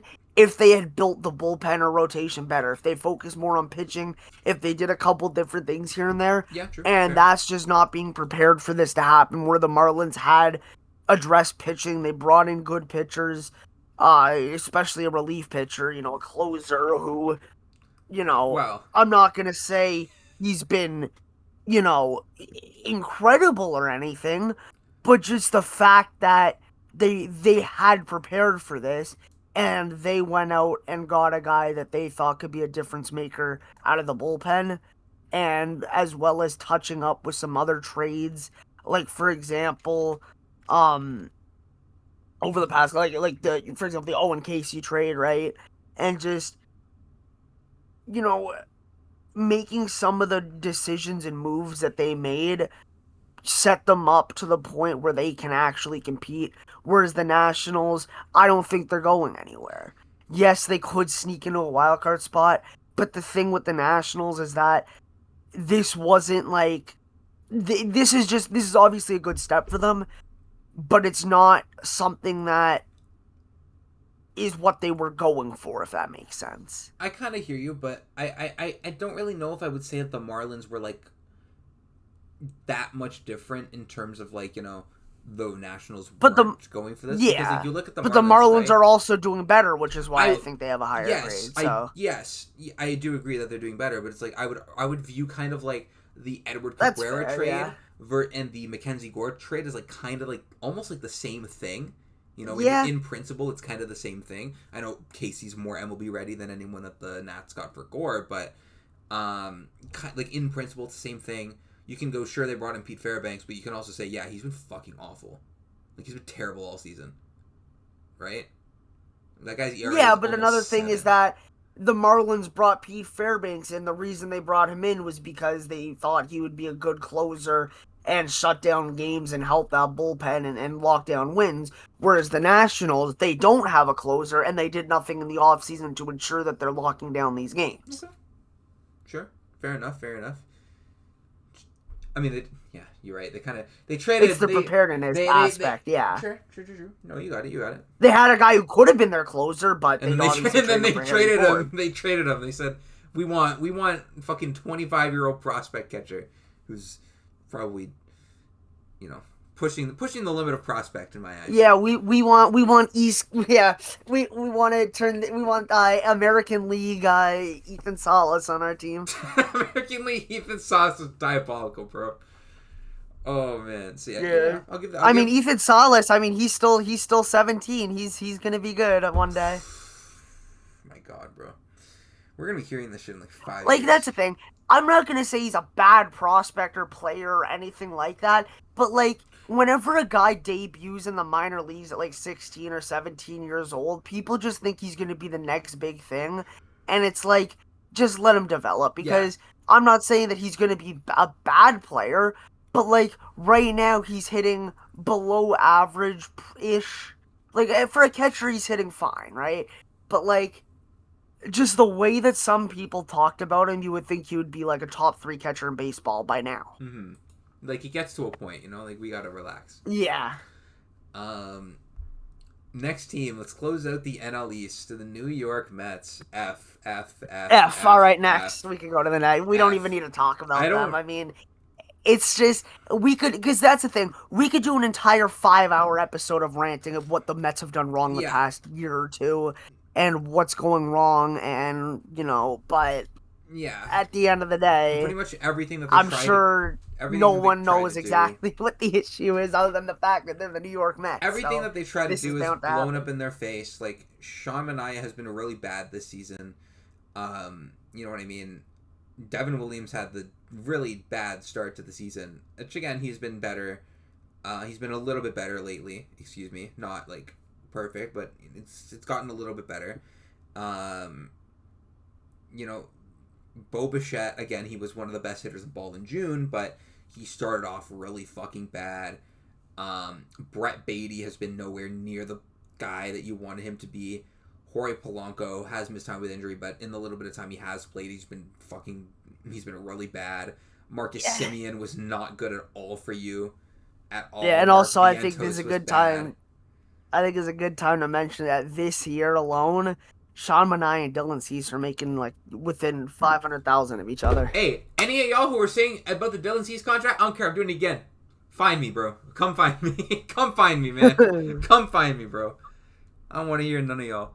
And not to mention Freddie Peralta too. Like, I know his ERA has ballooned his past few starts, and I think a lot of. I'm not gonna say he's not a talented pitcher, but Hey, look on the bright side. At least one of my Cy Young picks is doing very well and has a chance. This is true. But yeah, it's been really bad all around. I don't really think we'd say too much more about the Mets because I mean we've talked about them before. It would be a lot of us just like repeating the same stuff. I think we could just give them an F and move on from this point. The Brewers, I will give them an A. I'll give them an A. Yeah. A lot of people thought they would drastically kind of fall off a cliff after overperforming in a lot of metrics last year, but they've kind of just picked up right where they left off. Yeah, I thought that there was going to be some sort of like fall off because they traded Freddie Peralta, they traded Caleb Durbin, they traded Isaac Collins, guys who were all It's also just normal to expect that a team that overperformed heavily will also just kind of come back to earth, but there were certain things that I was not ready for this season. I was not ready for okay, everybody knew that Jacob Mizraowski was going to be really fucking good. I wasn't ready for this. I didn't think he'd be the best pitcher in baseball right now. Yeah, I didn't think he was going to be the best pitcher in baseball. I didn't think that Kyle Harrison was going to become a demon and that we were going to laugh at Craig. Kyle Harrison is somebody who I streamed in fantasy and just never looked back. So. Yeah, like so many guys who you look and it's just like, what the hell? Chad Patrick is having a really good season again. Aaron Ashby has been ridiculous for them out of the bullpen. Like, they have some fucking guys. They have some absolute guys over there. On the offensive side, obviously Bryce Terang's been one of the best second basemen in ball. We kind of knew that. William Contreras has been really good. I don't think that a whole lot of people were ready for the Jake Bauers thing. Like, he was solid last year, but we're seeing another level of it this year, right? 135 WRC plus is a career high by a pretty solid mark. I was also not ready for Garrett Mitchell to be this level of guy. I wasn't ready. I won't lie. Was not ready for it. You know what I mean? I thought that the losses of, Isaac Collins was a plus for them last year. Caleb Durbin was good for them last year. And then, obviously Fred Peralta. I thought those three things, plus just natural regression, I thought, they were still going to be fine. I thought they would still be above 500, but I didn't think they were going to be like a playoff team. I thought they'd be like maybe like an 82, 83 win team, something like that. I wasn't ready for this. So shout out. Yeah. They're absolutely exceeding expectations every way possible. Jackson Chourio, another guy who's been really fucking good this year. Andrew Vaughn is he's picking up where he left off last year. Yeah. He has been absolutely just killing the game too. So shout out there. You can give him an A. I think honestly, if you want to give him an A+, I wouldn't argue. I'll go A little bit more conservative just because I'll say an A I still as well. predicted them to be over 500, like an 82, 83 win mark. But credit to them because I'm pretty sure they have the best record in the NL right now, don't they? Yeah, they do. They have the best record in the. Oh, sorry, no, they don't. The Dodgers. Duh. Yeah, I was gonna say. My bad. I looked right at that and said, yeah, they do, and I'm like, wait.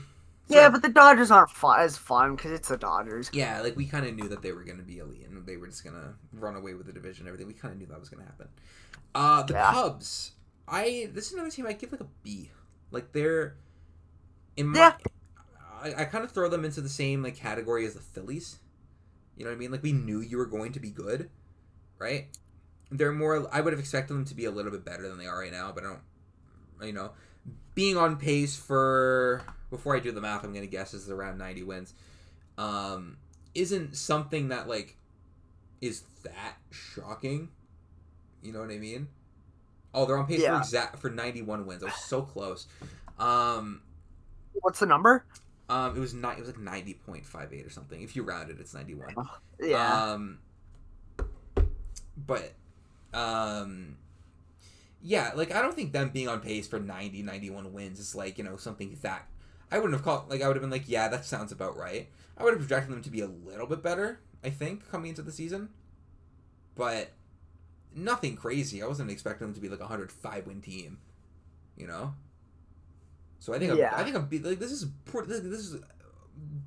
where I expected you to be. And because you're good, you know, you get props, but this is pretty much where I expected you. I didn't expect you to be second, but that has more to do with the Brewers than you, so you know. Is what it is, I guess. So yeah. So, you know. I mean, shout out to PCA. I mean, we thought, you know, not the first time we talked about it. Is probably not going to be the last. Shout out PCA. Has a very strong case that he's been the best player in baseball this year. Very strong case. Obviously, Ohtani's up there too, but you know, we could be talking PCA MVP at the end of the year. Like it's very possible, right? Yeah. There's other guys who have been great over there too. So shout out to all those guys. Next up in the NL Central, we got the Cardinals. This is another one where like maybe A. I would say A. I think this is, in my opinion, like the same way I think about the Nationals. You know what I mean? Yeah. Because you want to talk about preparedness, right? This is a team that sold off hard in the offseason, right? Wilson Contreras, gone. Yeah. Sonny Gray, gone. Nolan Arenado, gone. Although you could argue that kind of benefited them. But a lot of guys out the door. Yeah. Out the door. And a lot of people would have told you that they think this team's going to stink. I was one of those people. I thought this team was not going to be anywhere like close to good. I thought they were going to be mid at best. At best, they'd be mid. I thought they were just going to be trash. Yeah. But they're in playoff hunt. Like, they're right in that mix. You know? Big part of it is JJ Weatherholt being an absolute demon. Like, he's been one of the best players in baseball this year, you know, obviously. But, like, Ethan, where are you projecting the Cardinals at the start of the year? Last in division. Exactly. So, to see them not only just be above 500, and even, you know, this is one of the teams where they start off good in the year, and I don't remember if I came out and said this. I was thinking, like, yeah, they're probably going to regress back down, be sub 500, whatever, right? And I'm sure if I told you that in April, you would have been like, yeah, probably. Right? Yep. But they're 5 games above 500 right now. They are 48 and 43. They are 2 games back of the Marlins for the last wildcard spot. I would not have predicted that they would have been above the Padres, above the Pirates, above, honestly, a lot of these teams. If you would have told me that this is how their season was going to go, I would have been like, yeah, good fucking luck. Good fucking luck. Because again, Weatherholt's been really good. Jordan Walker, that's like, I feel like, honestly, arguably the more noteworthy one. Just because he was struggling for some years. Alec Burleson's been really good. Obviously, Ivan Herrera having another really good year. Mason Wynn's having a good year. They have guys. You know, it's not that they have guys. They have guys. You know? Yeah. They got some demons over there. Michael McGreevy. Like, even on the pitching side. Like, it's not bad. Palante, like, they have dudes. They have dudes over there. And nobody was projecting this team to be good. So I don't know about you, Ethan. I feel like they gotta get an A. I agree. I agree, yeah. The Pirates. What are you saying on the Pirates, Ethan? So it's a bit of a tricky one here. Mm-hmm. I'm gonna say B. I'm gonna say B plus. I thought they'd be a bit better. Mm-hmm. The reason why I say B plus, and could possibly go to A minus, because I thought that they'd be very good because they'd have one of the best pitching staffs in baseball, not because their lineup would be this good. Yes. So it is a pleasant surprise. That's why I say A minus, because I trust the pitching to figure it out rather than, the offense to just stop. So that's why I think A minus, because I think that just increases their ceiling now that I could see that it's the offense that's the reason why they're playing this well. So that's why I'll say A minus. Whereas if it was the pitching that was the reason why they're here, I'd say probably C plus B minus. Mm-hmm. Yeah. Yeah, I would probably agree with you. I'd agree. I'm also gonna go B plus. That wasn't necessarily my line of thinking, but that's absolutely correct. Like, if you told me that they were gonna be a mid-tier pitching staff, top 3 offense, I would have been like, what? Yeah. Like, this is a team that last year was like a top, what do you want to say, 7 pitching staff in the league? Something like that. It was only going to get better, you would think. Yeah, and then, their offense was obviously one of the worst ones in the league, and then they added, the 3 bats in the offseason. One of them really hasn't done fuck all. But regardless, they added bats in the offseason. They had guys coming up. You're thinking, okay, this team's like going to be nice, right? This team is going to be pretty nice with Hearn and Lau in there. Connor Griffin getting called up. All these guys.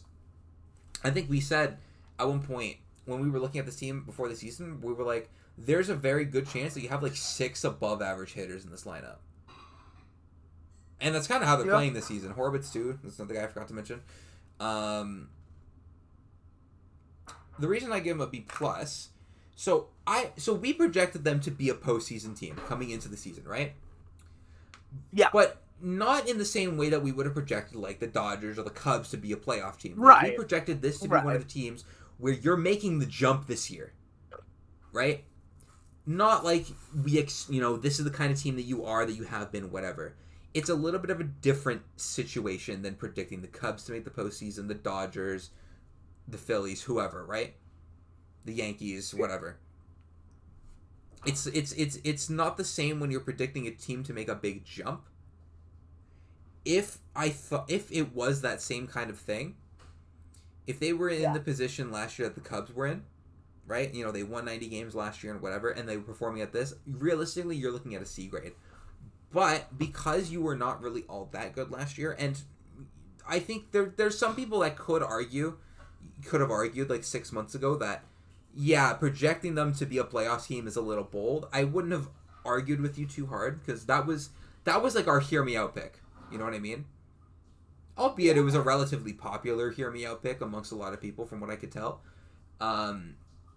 Saw it a few different places, but it was like don't sleep on the Pirates this year. Like, they're gonna be nice. You know what I mean? It wasn't like the Pirates are gonna whatever. That's why I give them a B plus. Yeah, that's fair. Because you're in that mix, and it wasn't necessarily like a surefire thing that they were gonna be. Yeah. Now, last team in the Central, the Cincinnati Reds. I'm gonna go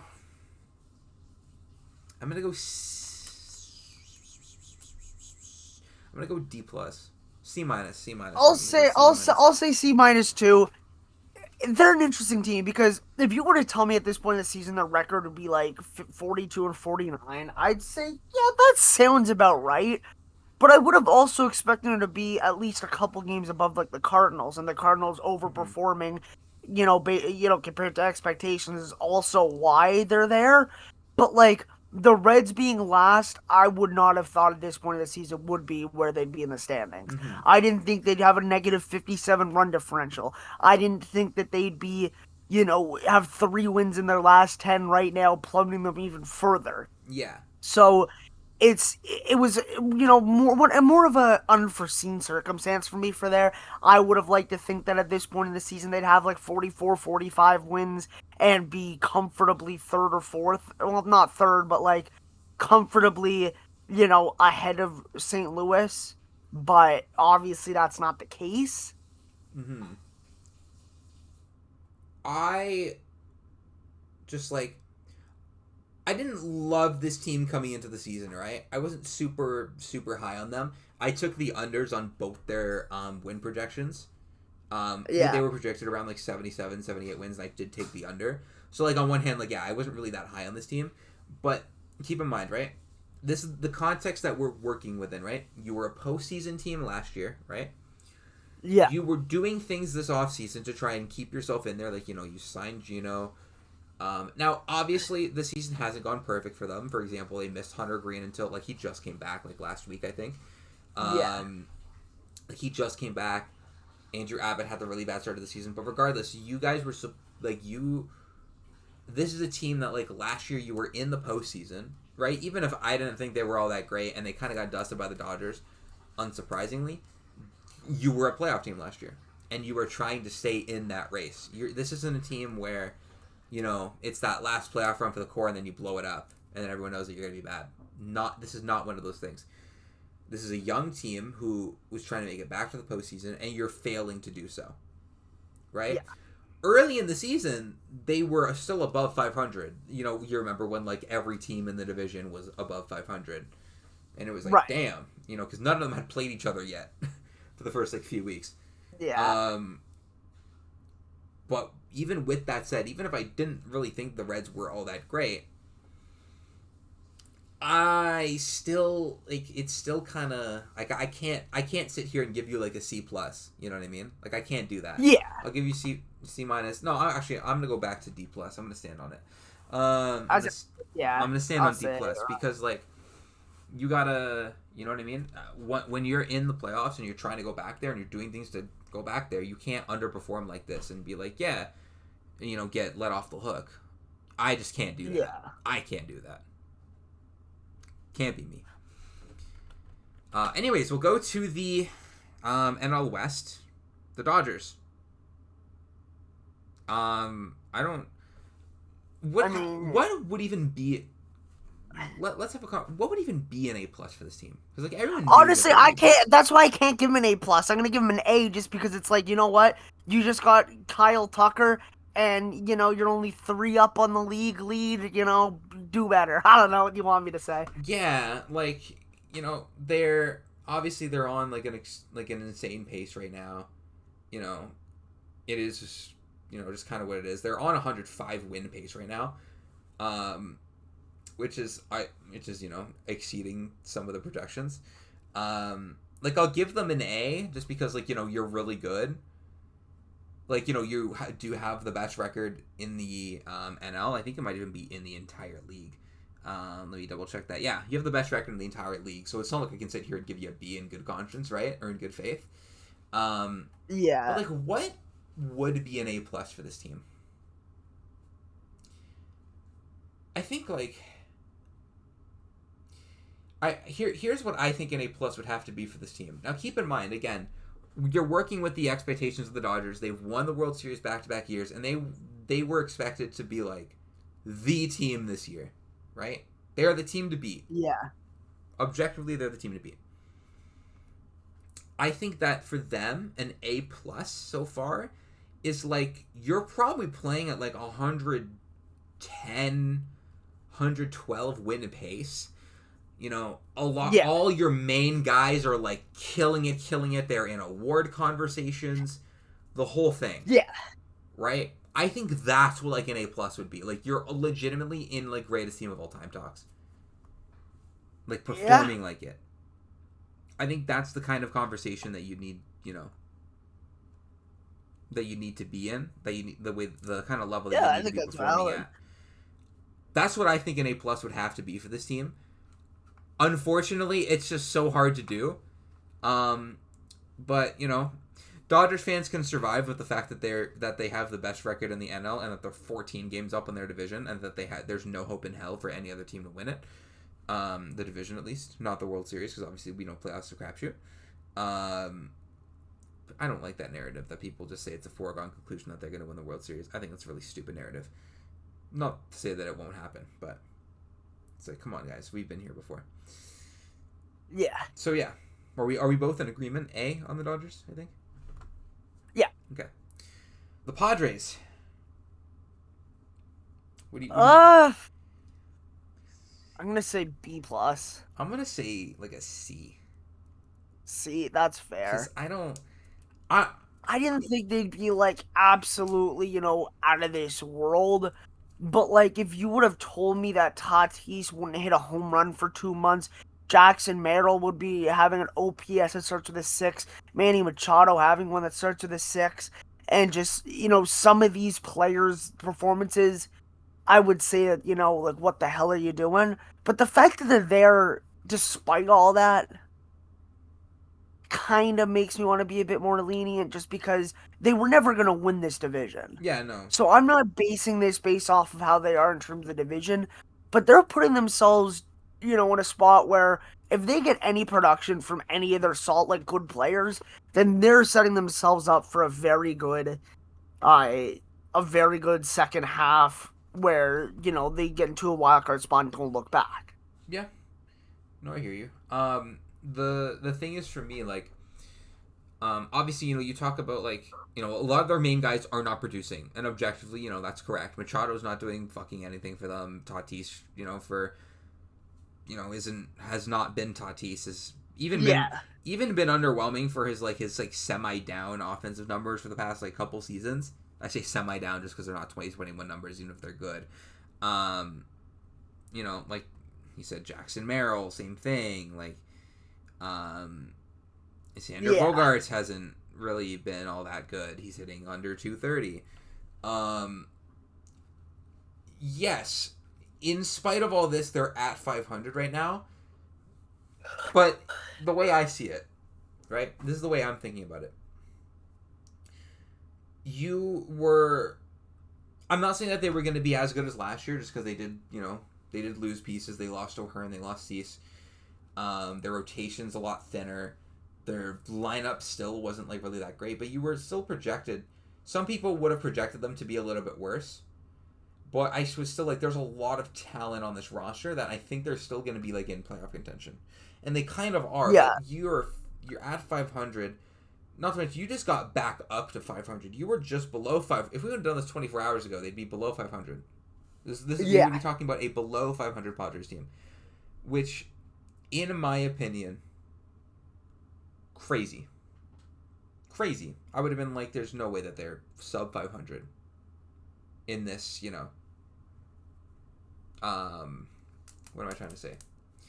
Below 500 at this point of the year. I'd be like, fuck no. But this team has been, in my opinion, like, they've been really disappointing. So I'll give them a C because, like, you're kind of in there, but you are also disappointing at the same time. I think both things can be very true.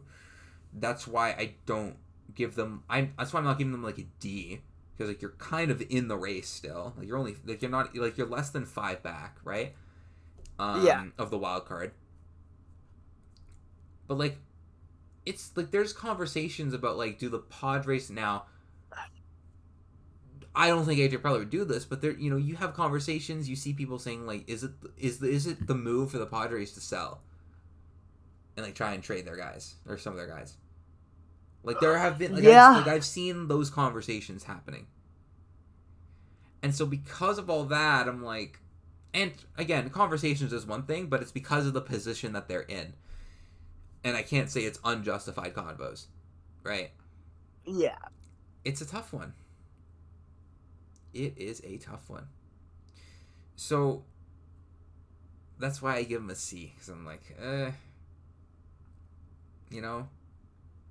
It's not great, but it is what it is. Next up, we have the Diamondbacks. This is another one where I don't know, but you, Ethan, I've given them like a C, maybe a C plus.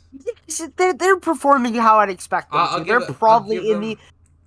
I would say of any team in baseball right now, they're in the position where I look at them and I'm like, okay, that's exactly where I expected them to be at the beginning of the year, like at this point of the season. Yeah. I expected them to be hovering around 500, whether it's a couple above, couple below, third in the division, in contention for a wild card spot, but not quite, not quite there. Like, not quite in that spot. Yeah, like they're not in playoff convos, but they're like with that team, where kind of like where they were last year, where it's like if they get on a hot streak, they could be in. You know what I mean?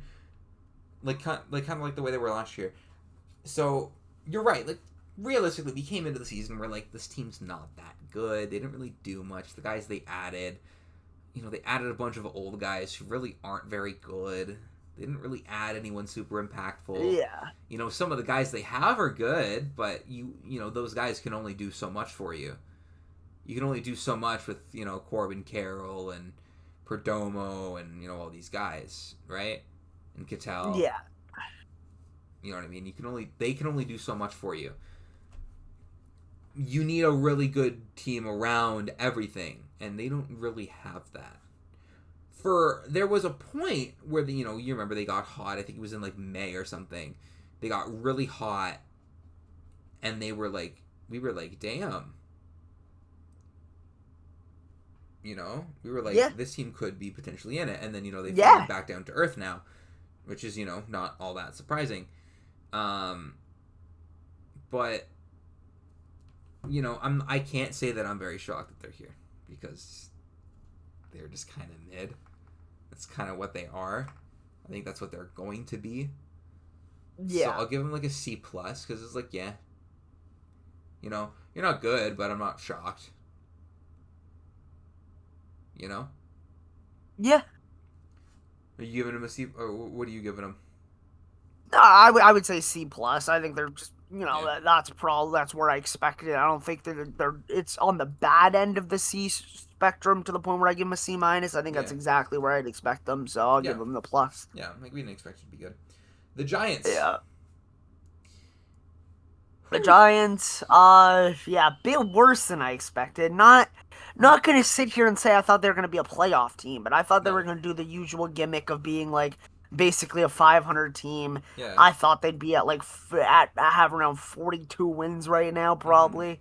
Kind of like what the Reds are at. So I'm gonna have to say a D plus. It's like whatever. I mean, I still don't know what they're trying to build, so that also goes into the uncertainty of the rating. Because it's like, what do they like? Their moves the past couple of years have not given me anything to see the direction they're going. I don't know if they want to be good or not. Like, I really don't. Yeah, because like this is what they've done the past few off seasons, right? They'll have like a very mid-season. They'll hover in the realm of like 80 wins. They'll make a move where you're like, okay, like they're trying to kind of go for it, right? Like this is a move that a team that wants to win makes, right? When they got Matt Chapman, when they signed Blake Snell those years ago, they had that offseason where they signed like 3 of those Boris guys, so like those opt-out heavy deals. There was Snell, Chapman, there was somebody else, I don't remember who it was. Then there was the one offseason they signed Adames, and then this past offseason they kind of just got a bunch of guys. None of them were like that good. Except Arias has been like really fucking good this year, but like none of the guys that they got in the offseason were like okay, like needle movers. They were just like they're solid players, but they're not really gonna do much for you. Yeah. And again, you look at that, you think you come into the season and we're thinking, yeah, this is like a 81 team. Like this is the pinnacle of mid. Like you are the pinnacle of mid. Now. Yeah. This team right now is not mid. This team just stinks. I'm going to give them a D because, like, you are performing even worse than I thought you were going to perform, and I didn't really think they were going to be very good. A lot of their guys seem a little bit worrying. They you remember, I don't remember if we talked about this on the podcast. I think we did on whatever episode. There was the reports that they're apparently open to like trading a lot of their big contracts. Which, like, again, I don't really know who's gonna want half these guys, but Yeah. fair game, I guess. But yeah, Yeah. A D. I just don't. Who want me? No one. Who want me? 0%. Yeah, like this is like a D. At best, it's a C minus. At best, it's like if you're generous, it's a C minus. The Rockies, I guess like C plus. Yeah. Like C plus. Like I kind of expect you to be kind of dog. You know what I mean? They have some interesting players this year. I'll give them that. Yeah, I don't want to give them like an F because again, I didn't expect them to be great. Yeah, like they've had. But I didn't really. Yeah. Like they've had some interesting players this season. You know what? Actually, hot take. I'm gonna give them a B minus. Not because like their team is like crazy they're fun. Like they're a fun team to watch. They have had some really interesting players this season. TJ Rumfield has been pretty nice. Mickey Moniak has been good, right? Oh yeah. Mickey Moniak's been like a guy, not even just good. Like he's been a fucking guy. Jake McCarthy's been their pretty lineup good. Has been obviously good. Yeah, like Kyle Karros is good. Like they have a lot of guys where it's like, okay, wait, hold on a minute. You know what I mean? Cole Carrick's, he's been like absolutely unbelievable too. I mean, yeah, absolutely. They have guys, man. Not to mention Troy Johnston. Yeah, not to mention Hunter Goodman's doing his thing again. Hunter Goodman, the first ever Rockies player to have reverse splits away from Coors. How do you do that? I don't know. Like you play in, it's impressive. You play in like a park that's literally known as like a pitcher's like hell, and you just and you're better on the road. Not even just better on the road. Like he can't hit Coors. Like he's actively bad at Coors. I respect it. That's an ethical hitter. That is actually like ridiculously ethical.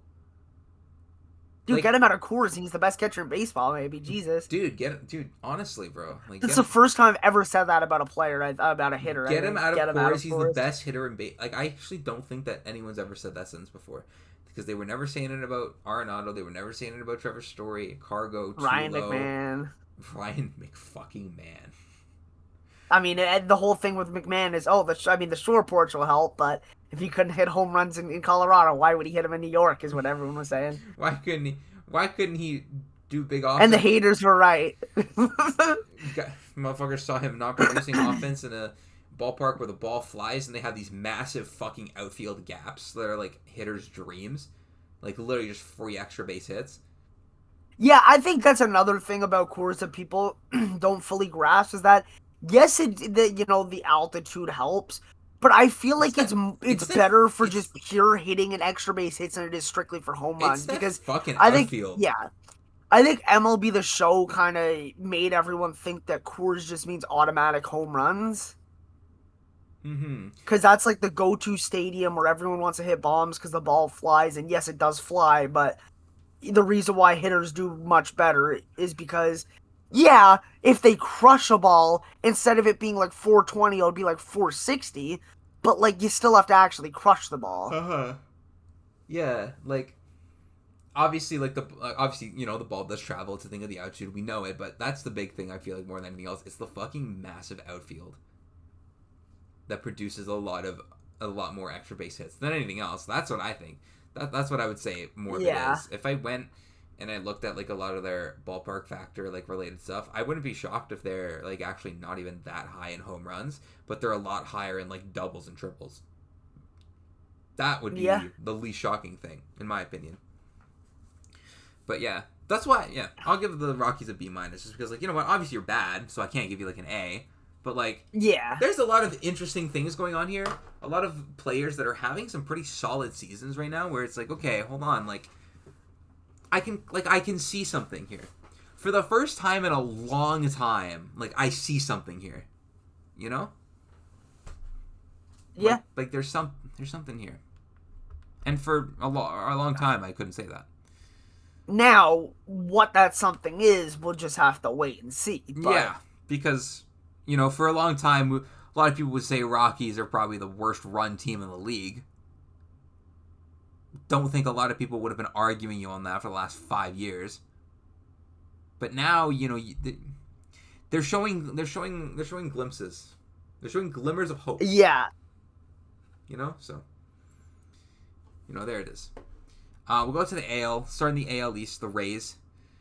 I think this one's an A, maybe an A plus even. What do you think? Yeah, I think that's fair. Because look at you see how all the teams are projected coming into the season, right? You had the Blue Jays projected really high. You had the Yankees projected really high. Decent amount of people like the Red Sox, and if people like the Orioles, they were projecting them too. The Rays were kind of left out of that, right? They were left out of that group.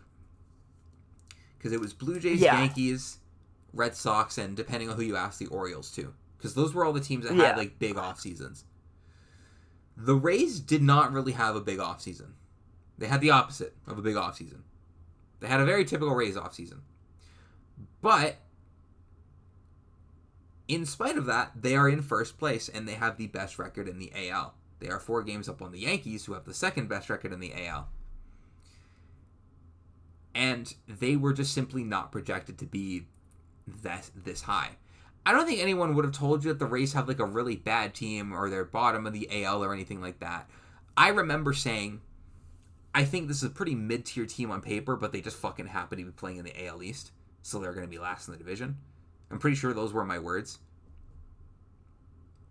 But now they're first. So, you shout out to them. The Yankees. What do you got for the Yankees? Yeah, I mean, same thing probably. I'd say a B. Honestly, B. Just because I feel like a lot of people thought they'd be first in division, but the Rays being this good has definitely changed those plans. But then at the same time, a lot of people did have the Jays there, so I feel like a B plus, A minus is probably more realistic. Yeah. Just because it's not the Rays they thought that people thought they'd be trailing if they weren't first, but this is true. I'll give them a B plus. First, second is more or less where a lot of people, including myself, projected them to be. Yeah. You know what I mean? Not necessarily all the way of how I thought it'd be happening, but more or less at the end of the day, this is kind of where I expect them to be, first, second in their division. I'll give a B plus. I'll give you your props because you're good. The Blue Jays. I don't even want to talk about it, bro. No. I don't even want to talk about it. This is a tough one. I don't think that this is quite Mets level, because Mets was F, because they're near the bottom of the NL. This is quite. At least the Blue Jays are still in a position where they could get in a wild card spot somehow. They could, and that has a lot to do with the fact that the AL stinks, but they are they're 2.5 back of wild card spot right now, despite the fact that they've been incredibly disappointing right now. Yeah. Because here's the thing, right? When you looked at a lot of people saying that Jays are going to regress, whenever you saw someone saying that, the conversation surrounding it was a lot of the role player guys were going to regress, right? You're not going to get production from Ernie Clement, Nathan Lucas, those types of guys, right? Yeah. Those were the reasons that a lot of people thought the Jays were going to regress. It would be that, and they thought Dylan Cease wasn't going to be good. Those were a lot of the reasons, right? Yeah. The reasons that people thought that they were going to be good, right? Obviously, you would keep that production, but, Springer's going to have another really good year, even if it's, a big regression. I even said, even a 35-point WRC plus regression, that's still a 130 WRC plus. Plus, you expect Vlad to have, another big year. Kirk is, obviously really fucking good. Kaz is going to be... Kaz is more or less this is kind of I'm really glad with where he is right now. But even Varsho, if he keeps hitting, everyone that was supposed to be really fucking good, the guys who were supposed to be leading the charge, have just not been good. They haven't been good, and that's the most blunt way you can be about it, right? Their offense this year it's not good. Their offense stinks. Yeah. Their process is a lot worse. They're chasing a lot more. They're not slugging nearly as much as they were last year. Because you remember last year, everyone was likening them to like the 2015 Royals, right? Yeah. They've been one of the top contact teams in the league for the last 5 years. The reason that they were really good in 2025 and not so great in like 24 and 23 is because middle of the year they started fucking slugging. Right? Yeah. And they were really good at other things too, but that was the reason that pushed them forward from being just like an okay offense to being like one of the top offenses in the league. Was they started to slug again. They were one of the better home run hitting teams in the second half. They were somewhere in the top 10. Now they're 25th. Tied for 24th with the Royals. I don't know if the Royals have played today and they've jumped that 25th. Yeah, 25th, not a great team to be compared to this year. Yeah, not where you want to be. They're 25th in WRC plus. They're one of the bottom offenses in the league. Whereas last year they were 4th in WRC plus.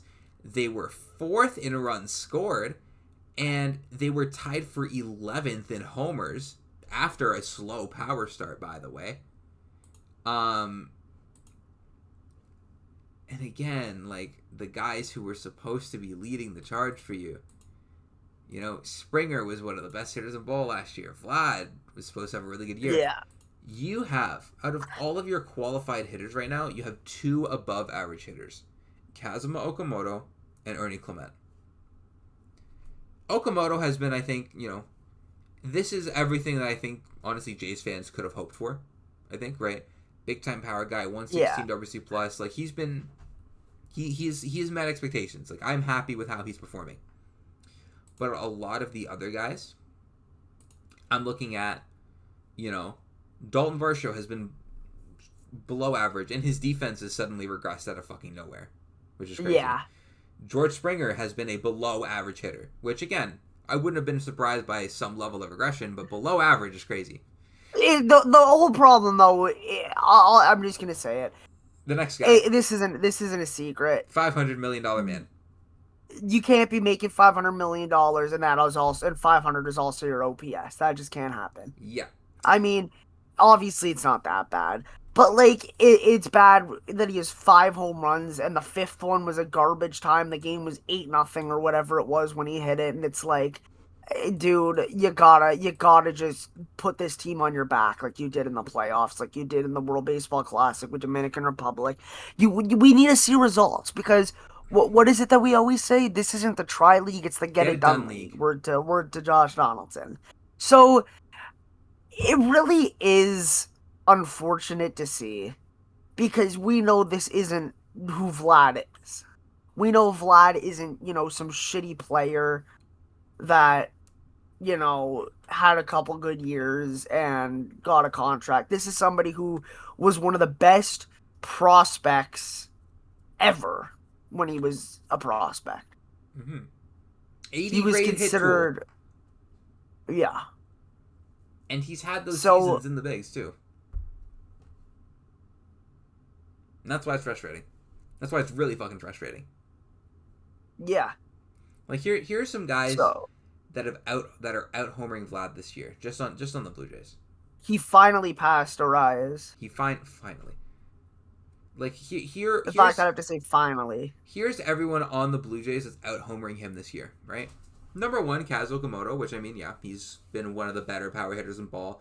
If you would have told me that before the season, I would have been a little bit surprised, but I'm like, okay, yeah, if Kaz pops upper 20s, not the most, or even 30s, not the most shocking thing in the world. If you would have told me that George Springer would have more home runs, I would have been like, okay, yeah, he has another really good year. Sure, it pops 30 again. If you would have told me that his home run total at the All-Star break would be 9 and he's out and he has almost double Vlad's homers, I would have been like, excuse me? If you would have told me Jesus Sanchez would have more home runs, I'd be like, yeah, okay. If you'd have told me Dalton Varsho, I would have been like, yeah, that's a long shot. If you would have told me that Andres Jimenez would currently have more homers than Vlad, yeah, I would grab the rope.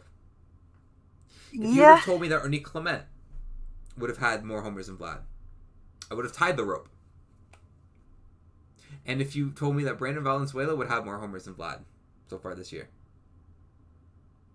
I would have gotten on the chair. I would have said, who the fuck is letting this guy play? That's what I would have say, said, who is letting him hit who is letting him hit this much? Which, I mean, to be fair, shout out Brandon Valenzuela. I love you. That's a guy. That's a guy. You know? Demon. Dude, Jonathan Clase is on pace to finish the year with more, so... Bro. Nathan Lucas is one short of Vlad in, like... And he's played, like... he played half the season. He played half the season with fucking vertigo. 160 fewer plate appearances, by the way. Yohendrick Pinango... He had vertigo! No. He had vertigo for half his season, Lucas, and he's still doing this. I can't explain how crazy that is. Yohendrick Pinango... Vlad has more than twice as many plate appearances as Pinango. And who has, by the way, also been up and down from the minors and stuff. They're tied in homers. Yeah, I mean, it's bad. It's really bad. It's ridiculous. Listen, I see, and honestly, this is more regarding the Jays as a whole than just Vlad, right? You remember when they started off really bad at the start of the season, right? We came on here and you said, we have to wait and see, because ultimately that's what you have to do, right? You don't know until everything's all said and done, right? Yeah. But the signs of this offense being way worse than last year were there from the start of the season. And we all saw this. They were chasing more. The hard contact was down, right? Everything process related that you can kind of fall back on was way worse. If they weren't chasing, if they were driving the ball and it just happened to be going in gloves, we would all be sitting here being like, yeah, it's not an issue. It's going to figure itself out. Because this shit happens every year with teams and players and all that stuff, right? Yeah. But there was certain sections of the Blue Jays fan base, and I remember seeing them on Twitter being like, people are being negative for no reason. If this happened last year, it's going to be fine. Yeah. On the surface, I understand being like, you know what? They got off to a slow start last year. Let's see what happens. At that part, I understand. But when you sit here and you say, I don't understand why everyone's freaking out, why everyone's saying this, why everyone's saying whatever. Everything's going to be okay. Don't even fucking worry about it. Why is everyone worrying? There's no reason to be whatever. And you're saying it's all going to be good as if it's some sort of fact and you don't have anything to go off of, back that up. You don't know what you're talking about. I hate to be the guy. You're you're an idiot. You're an idiot. Yeah. It's I've seen them on Twitter. I remember seeing these tweets in April and being like, you know what? You are right in the sense that we have to wait and see what happens. But also, you have to acknowledge the signs when they're there, right? Yeah. I have to acknowledge the things that are happening in front of me. When they're chasing a lot more and they're making a lot more weak contact, they're not driving the ball as much, I have to acknowledge those things. I'm not going to sit here and say, yeah, when June comes, they're going to have better at-bats and they're going to start chasing less. They're going to take more balls, right? Yeah. And the pitches down the middle, they're going to barrel them more. I can't sit here and say that. Because what do I have to go off of? Faith? Yeah. Faith? That's fair. Hell no, I ain't going off that. Absolutely not. All this to say, when you see the signs, you need to acknowledge them. Say, yeah, sure, this might turn around, but if this continues the way it's going, it's not fucking good. If they keep pounding the ball into the fucking ground, and they keep fucking chasing a shit ton of bad pitches, and they have one fucking guy who can hit for power, they're not going to be good. Anyone could tell you that coming in. If you describe that type of offense to me in the start of the season, I would have been like... I would have been like, okay, it's not the Blue Jays. I would have been like that. I would have been like, that team's going to fucking stink.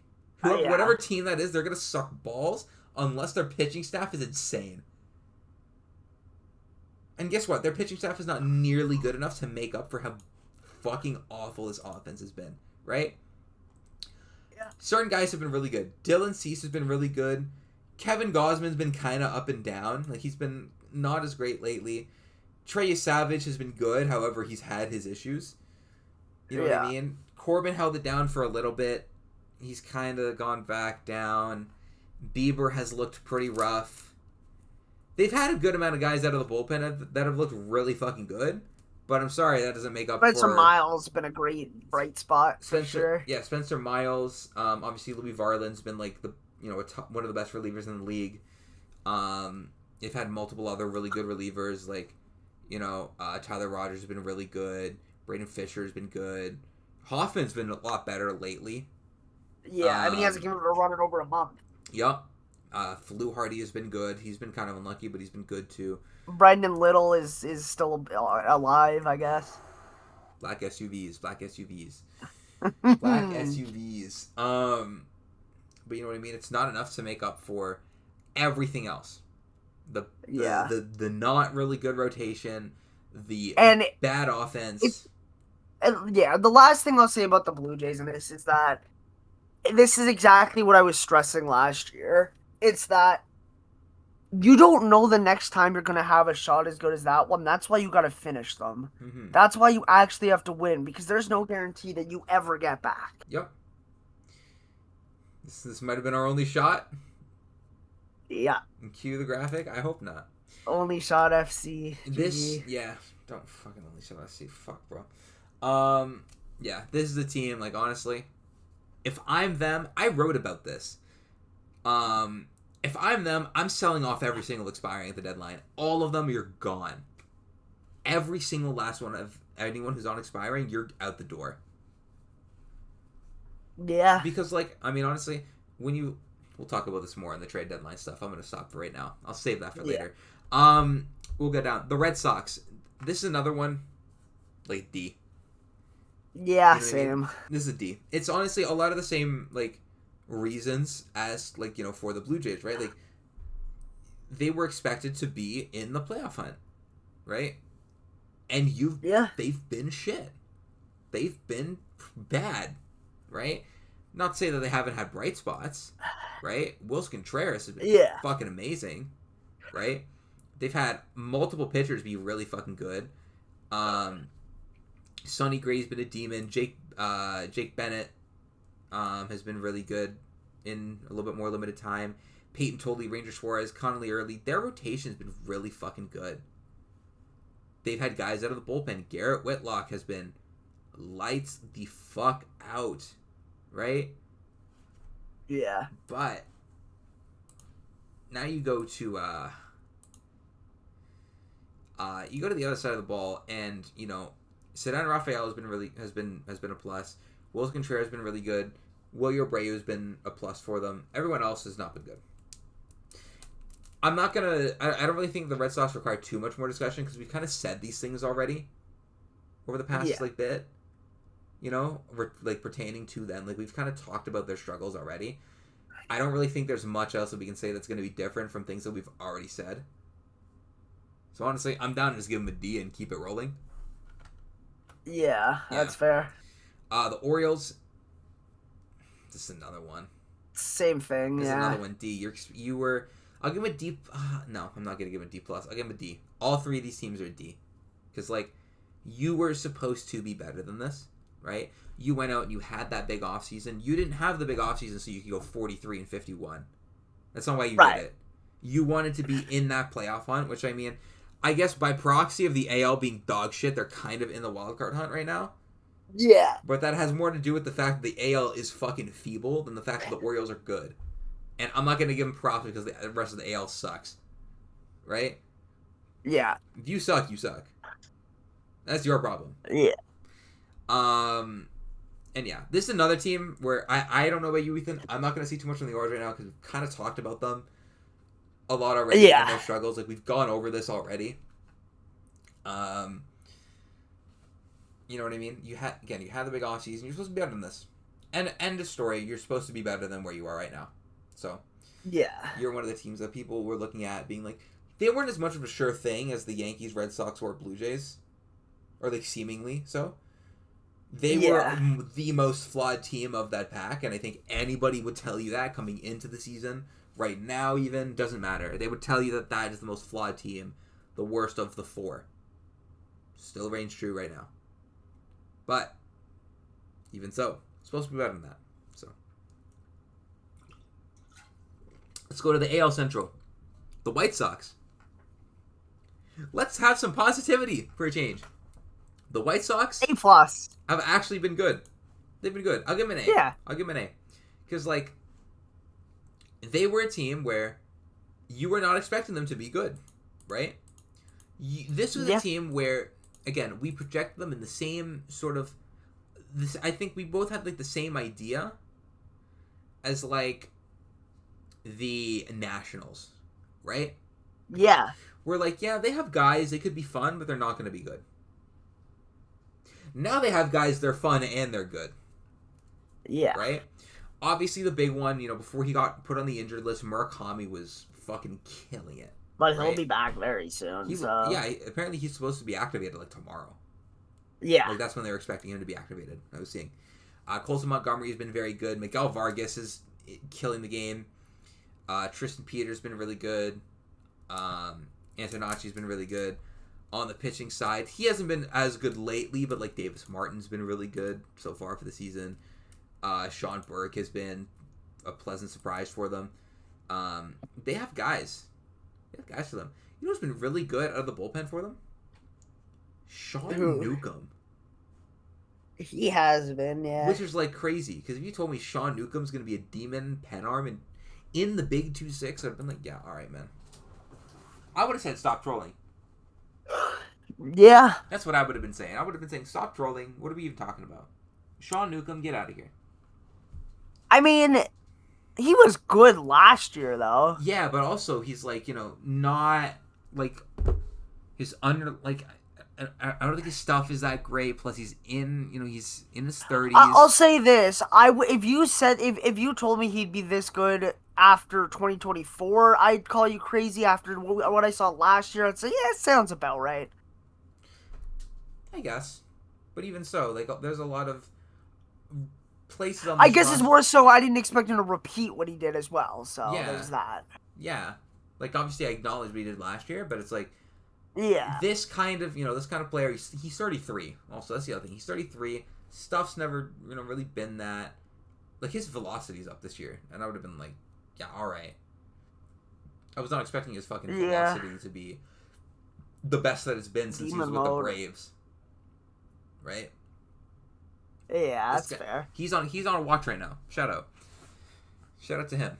But yeah, I think the White Sox are like an A. Because, like, hey, listen, they're in first place right now. They're tied for first right now with Cleveland. Yeah. First place. So shout out to them. Where do you want to go for Cleveland? What are you thinking for Cleveland?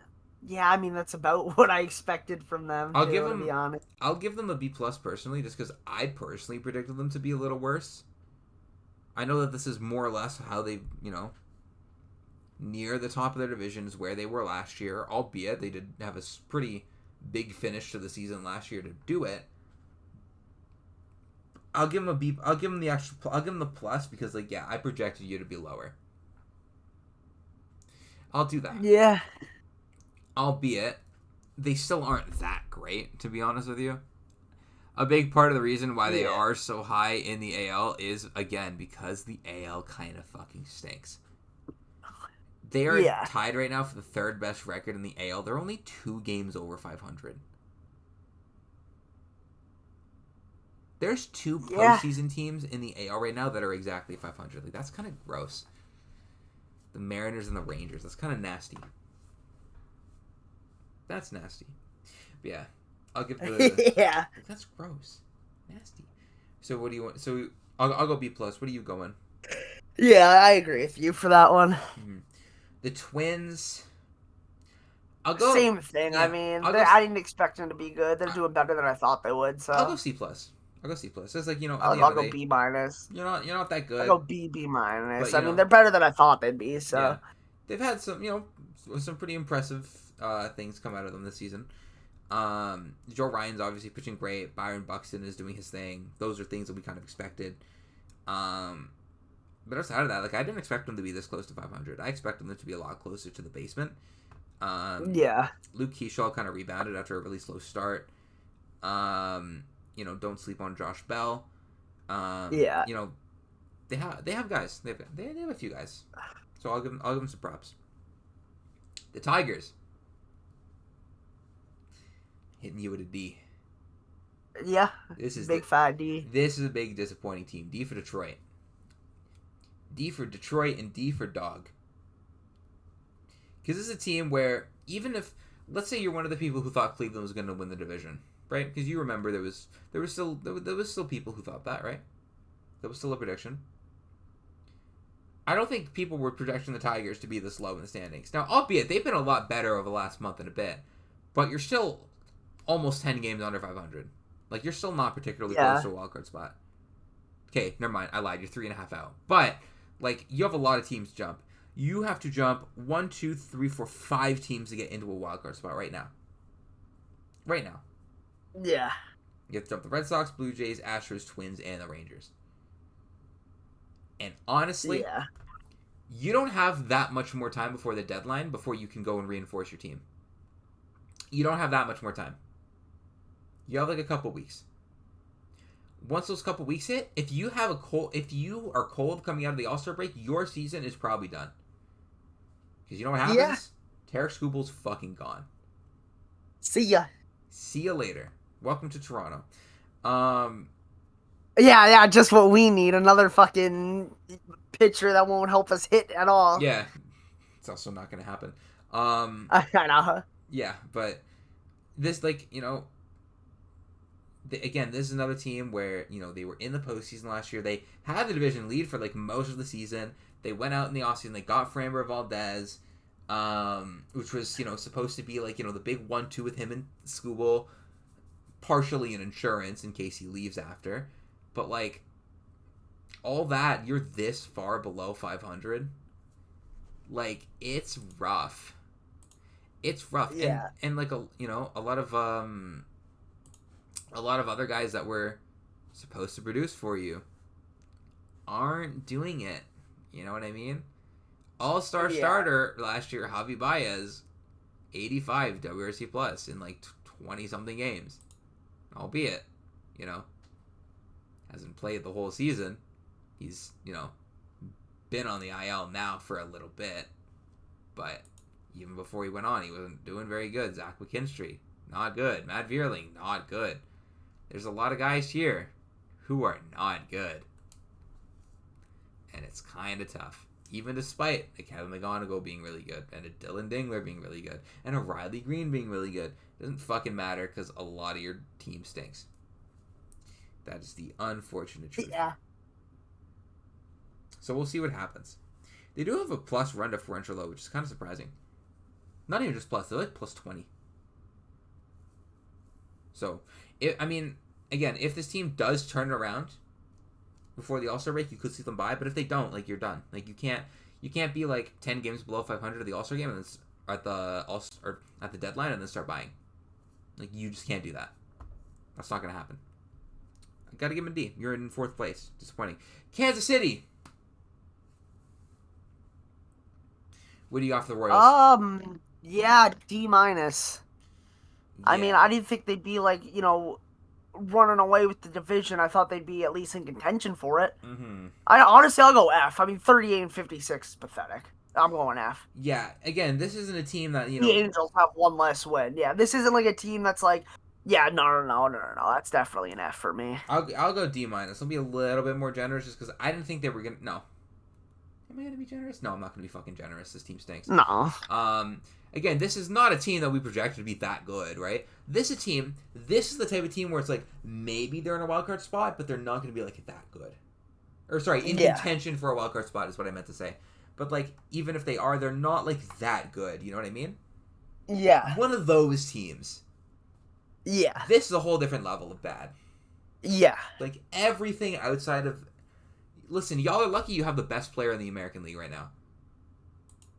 That is the only... Bobby Witt Jr. is literally the only reason that this team is not the most unwatchable team in the league. I'm so serious. Okay, him and Caglione. Those are the two reasons. Outside of Michael those two... Wacha. You mean the best player to be traded at the deadline? Exactly. Outside of those two, this team's... Not even going to be the best... Like... The reason why that's so funny is because he's not even the best starter in his own division that's going to get traded. He's really not. Which is so hilarious. But, like, And I'll go one further. Even if that name's not Scooble, I guarantee you it's going to be someone else that's better. Yeah, there's going to be somebody else I better. think like Joe Ryan even. Yeah, absolutely. But yeah, man, the Roy. It's so frustrating too because it's like this is the year where Bobby Witt Jr. might actually get MVP this year. I don't know if they give it to him because the team sucks. Not that I think that should matter because I think that's a really stupid thing to evaluate like a player on, is how good or bad the rest of his team is. But this is his year. This is supposed to be his year. He's been the best player in the AL this year. And he's just not going to fucking get it. He's been the second best player in all of baseball this year. Or third best, I guess, behind PCA and Otani. And we're going to not just see any playoff Bobby. And that fucking sucks. Because he's so good. Yeah. Poor Bobby, bro. Yeah, you get an F because you're fucking wasting Bobby Witt Jr., bro. Fuck you. Fuck y'all. Fuck y'all. Y'all pissed me off. I wasn't even that mad thinking about it. Now I'm pissed off, bro. Now y'all got me. Y'all got me in a mood. Alright. We'll go to the AL West. The Seattle Mariners. Yeah, I mean, first the division, but barely 500. I'll go B just because can't knock them for being first, but they will get knocked a bit for only having 47 wins. And Cal Raleigh doing what he's doing also will bump that down because he's been absolutely abysmal. Yeah, that's what I'm gonna go to. I'm gonna go B minus. I'm gonna be a little bit more mean to them. That's fair. Just because, you are in first, but also you're not that good right now. Yeah. Like a lot of your team is underperforming. Obviously the big, Cal is the big one. But, you're 500. You know what I mean? I would have argued that coming into the season that would have at least had an argument that they, on paper, are the best team in the AL. I think there was an argument for it. Yeah. Right? They had a case coming into the season. Yeah. And then for you to be 500 at this point in the season, again, you're lucky. Honestly, you're lucky that the AL sucks. Because if the Rangers were, good, or, the Astros were good, it'd be, a D. Yeah, the Rangers. Sorry, maybe not a D, a C minus, but yeah, because yeah, I mean, fair. The Rangers, I'll give a C minus too. Again, I just whatever. C. To be honest, I don't really care about the Rangers in the sense of they're not a team that's looking to win now, but they're not a team that's deep built for the future. They're in a weird spot.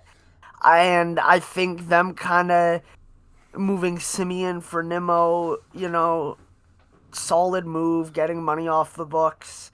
And if you can continue to get money off the books and open up, the potential. I mean, the reason they won the World Series was because they had that big offseason where they spent and they brought in some key players that helped. So really just refreshing and doing the same thing might be good for them. Yeah, they're kind of built in this really weird way where it's you're not good enough to contend with the best teams in the AL, right? You're not good enough to compete with, I would say they're not good enough to compete with the Mariners, but they're fucking tied, so maybe I should shut up. But you're not. Well, yes. You know what, in an ideal world, you know what I'm saying. On paper, you are not on the same level as the top teams in baseball. You're not even on you're not even the next tier or even the tier after that. You're in this really weird middle tier where it's you're okay. You might be in the wild card hunt for parts of the season, kind of like they were last year, right? Maybe you buy at the deadline, soft buy, kind of like they did. They didn't go hard, but they got some guys. But overall, nobody's really picking you to do anything. That's kind of what they were the last year. That is kind of what they are this year so far. Again, they're another team that's really lucky the AL fucking sucks. The other thing is, though, is that, it's not like they have, a whole, whack of young talent that's going to come through and just change the game for them, right? Yeah. Wyatt Langford is obviously really good, but, they don't have, a whole just crew of guys that are about to come in and just start holding it down, right? Yeah. They don't have that. And they're also not going to just start selling off everybody. Because if they... And that's why I think they're relatively similar to where the Astros are in the sense of expectations versus the future versus what's going on now. Mm-hmm. Because, yeah. Obviously, the Astros have a guy like Jordan that, is still, the Rangers don't, but at the end of the day, I think they're relatively similar right now in terms of where they are. Yeah. Yeah, no, I would agree. Speaking So of... that's why I give Houston the same grade. Yeah. I'll give him... Yeah, I guess. I'll give him a... Yeah, I'll give him a C minus. Yeah. We talked about them a bit earlier about, like, you know what? what's going on there. I'll be a little bit nicer. I'll give him a C. Fair. For the sole reason of, like, I thought it was, like, over. Like, I thought it was done. Yeah. I thought it was so done. I thought they were cooked. Rangers, I just thought they were just going to be mid. That's just kind of what they were going to be. I thought the Astros, like, especially after the start of the season, not that this is what I'm taking the most account into, but I thought that they were done. Yeah. Yeah. As for the Athletics, I mean, I'll give them a C minus because it's like they're obviously not doing great. But anybody that knew any bit of baseball could have told you their hitting would be very good and their pitching would be awful. Yes. That's what we're seeing. Yeah. Yeah, they're not really that far from what you would expect them to be. I will say, however, their offense has been kind of underwhelming. Like we said coming into the season, they could push for like top 5 offense. Like very possible. They're not in that. They're not even a top 10 lineup in the league this year. No, and I mean that's because Jacob Wilson and Lawrence Butler are well below average. The rest of the team's doing well though. Brent Rooker, even before he was out for the season, he wasn't doing anywhere near good either. Well, yeah, that's And that was a guy who was supposed to be helping them put up numbers too, right?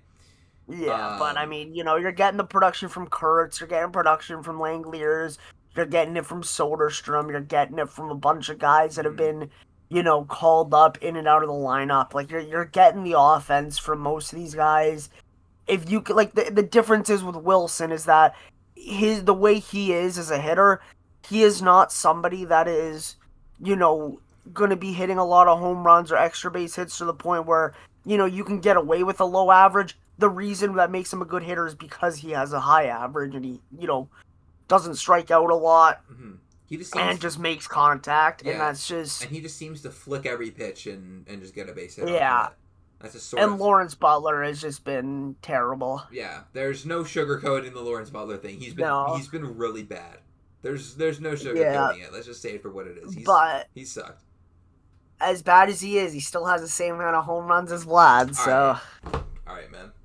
And a higher OPS, actually. All right. All right, last team, the LA Angels of Anaheim. Kidding about the OPS, but yeah, I mean, I'm not gonna give them an F simply because no one expected them to be good. Like we knew you were gonna be like. See, listen, it's one thing to say we expect you to be bad. We knew you were gonna be like dog shit too. That's the other thing. We knew you. What? We knew you were gonna be turbo ass. I'll give him a D minus. You know what? What? I will say F because Artie Moreno still owns the team. Ooh, you make a really good point. Should I give him an A for Artie? No, I'm kidding. Yeah, I'll give him... You know what? Fuck it. You're right. I'll give him an F. You're right. Yeah. You're right. Artie Moreno, you're still there? And your team is ass? Nah. Y'all don't get to have... No. You can get... Yeah. If Artie Moreno was out by now, I'd bump them up a whole letter grade. Like, I'm actually not kidding. I'd honestly put them into, like, D plus C minus territory. I'm actually so serious. Yeah. I'm so for real with you right now. I would. But fuck it, I'm not doing that. Fuck the Angels. Not because of, like, the team Angels. Angels fans, I love you. But, like, your team pissed me off. Yeah. Mike Trout deserves so much better. He deserved so much better. I wish that they were good when he was, like, at his peak. All right, Ethan. All right, you ready for the draft? Yep. So, if any of you guys remember, I want to say, what did we do? 8 months ago? No, 9 months ago, 10 months ago, something like that. after Clayton Kershaw, I think we did it after his last start. We did a draft of all of Clayton Kershaw's teammates. So we drafted a starting lineup, a starting pitcher, and a relief pitcher. Now, the premise of what we didn't do it like them while they were playing with Kershaw, like the version that Kershaw got. We did like whoever Kershaw played with, but then that player at his peak. For example, Albert Pujols was peak Albert Pujols. Manny Ramirez was peak Manny Ramirez, right?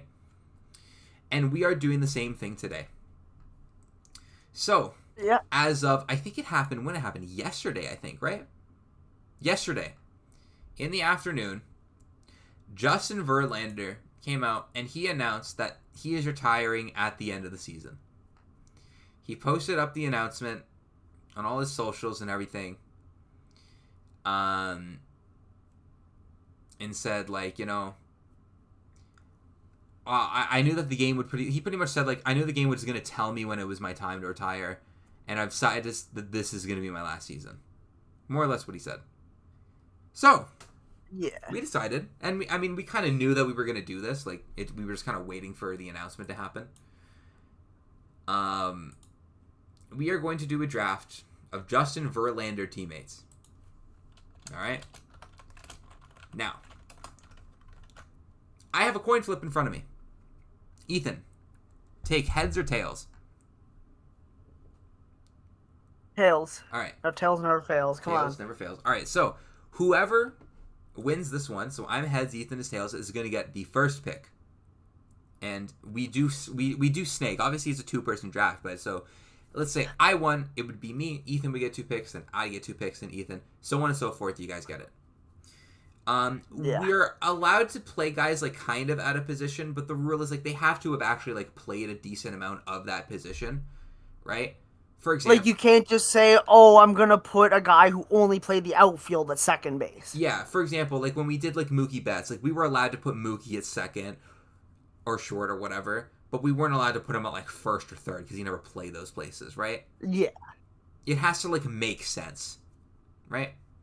But you can, yeah. We're allowing ourselves to get creative, but it has to like actually make sense within, you know, given what they've done in their careers. So, yeah, I am going to flip the coin. We have heads, so I get the first. Oh no! I get the first pick. That's okay because you get the next 2 picks. I know. So, Justin Verlander, he's been around in his career. He has been around in his career, right? There's no ifs, ands, or buts about it. That boy has been around. But the player that I am going to take first, I am first going to take Miguel Cabrera, and he's going to be my first baseman. Yeah, that's a good one. So, Ethan, all right, what you got? You know, I'm trying to think of what the play would be. I feel like I gotta go with one of them. I have to go Lindor. Lindor. Sure. Yeah. Okay. I'll go Lindor too. Okay. Just because I want to get that, you know, elite shortstop out of the way. Okay. Fairs. And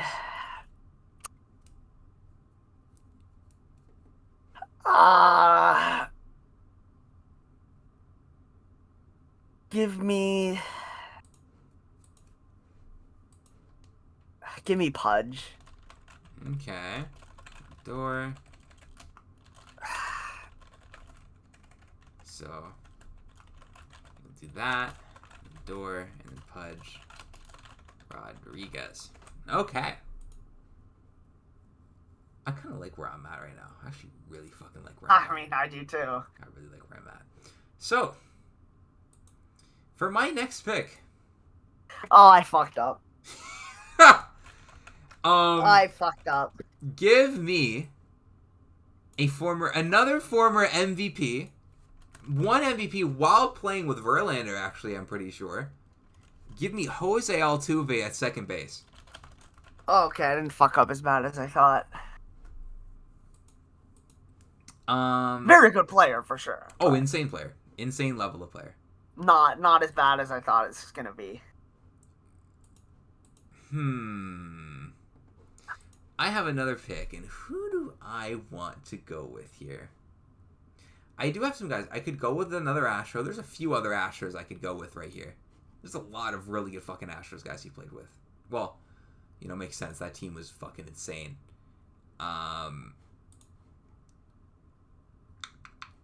Who do I want to go with? I am thinking... You know what? I'm going to go with... third baseman right here. I'm going to go another Astro. I'm going to go Alex Bregman. Okay, thank God that's not... At his peak, the pick that... MVP candidate, Alex 100%. Bregman? Demon.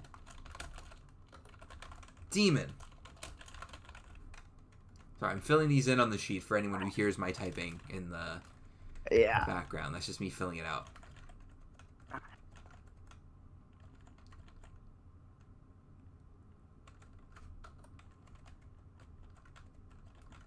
Oops. So those are my picks, Ethan. You got two right now. The guy who I share a birthday with in center field. Give me Carlos Beltran. Okay. Oh, I guess just any outfield doesn't really matter. Yeah, it doesn't really matter. Outfield. Yeah. Carlos Beltran. Give me Beltran, and then... there's a guy I really want. I don't know if that's the play here. Just because of how good he is at DH, I want Yordan. Yordan Alvarez. You know what? That's valid, man. He's a demon. Yordan Alvarez. Okay. And there's still a lot of demons. Part of me honestly just wants to fucking run up the Astros. I'm not even gonna lie. I mean, that's valid. Because those teams had fucking guys. I just want to ensure that I got the best at least at one position, and I did. So you're right. Which obviously. You fairs for that. There is, who do I want to go with right here? Who am I thinking? I'm going to go with another, I'm going to fucking start running up the Astros right now. Give me George Springer in the outfield. Okay. 2019 Springer, listen, Streets will remember. Streets are going to fucking remember 2019 George, right? 2019 George will be remembered by the masses. That man is a demon. Okay? That's a guy. Not just a guy, like a guy, Yeah. And then, who do I want to go with in my other starting pitcher spot? I'm going to go starting pitcher right here. You know what? A lot of people might want to go Tarek Skubal right here. But listen, Ethan, I'm going to go very cliche right here. 2019 Garrett Cole. Well, because this is like just all time, not a single season, right? I know, but it's or like is it it's just like it's their like time? it's Okay, like, no, it's I'm like just their peak. getting It's clarity. like you're getting the best. Okay, It's like you're getting the good. best. Good. I'm not choosing a season. Like you're getting the best version of that player. Good. Okay. No. I was just making sure. Yeah, like you're getting the best version of that player. But 2019 Garrett Cole. Yeah. I mean, you see the tweet every so often, and then people make fun of it because of how often it gets tweeted. That's a guy. That's a demon. There's one guy that I feel like I need to snag just so you don't, because it's the only guy who, at this position, I feel like is serviceable left for the most part. Don't you fucking I mean, dare. I could go one guy. Now I'm scared. Oh, you so at first base, give me Victor Martinez. Okay, that's fine. Yeah. Okay, that's fine. Yeah. I just, because, like, I could have gone, like, Gurriel or something, or I guess, like, a Pete Alonso, but just get me V-Mart, who wasn't a primary first base, but played there a decent amount. I know what you're thinking with that pick. You're thinking that's the only serviceable catcher left. Well, I already have a catcher, so. Well, I know, but you're thinking to get V-Mart off the board. Oh, well, no, that's not why. That's not why. I know there's other catchers. I just wanted to get a first baseman because, like, V-Mart could have been taken as, like, DH catcher as well. Fair. He was, I want a guy who I could just assure I'm getting a first baseman. Fair. You got that. The other one, because I know exactly who you're going to go with catcher. It's a guy, because I had two catchers in mind. One if you went him, two if you didn't. Certain other Astro? Yeah. Yeah. Okay. We're on the right. Okay, we're on the same page. I'm between two guys here. Sorry. Victor Martinez.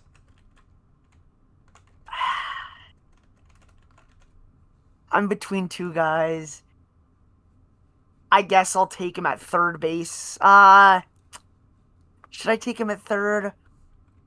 Or should I take him in the outfield? I'll take him in the outfield. Give me Gary Sheffield. Gary Sheffield. Okay. Back in the Detroit Tigers days. Okay. All right. That kind of is that the guy who you just didn't want me to get? Who? Sheffield. No. Oh. Okay. There was nobody that I wanted you not to get. It was just that Victor Martinez, I was saying I wanted to go him because I just didn't want you to take him at DH, out, like, literally DH or catcher, or literally anything, because he had versatility. Okay, true. There's another guy who actually I was a little scared that you were going to take this guy, and then I wouldn't have, my shortstop options would be kind of limited. So while I'm here, I'm going to take Carlos Correa at shortstop. Yeah, that's who I was gonna think about. I'm literally just base. Putting together the Astros right now in my fucking team right here.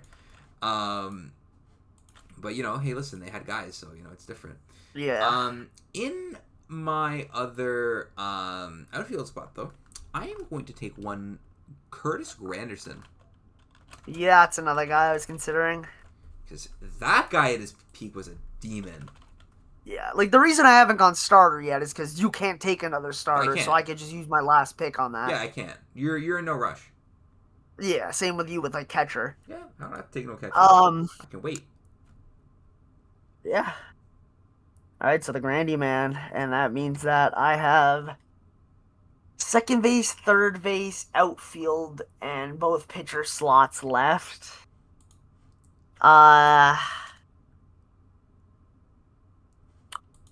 I mean,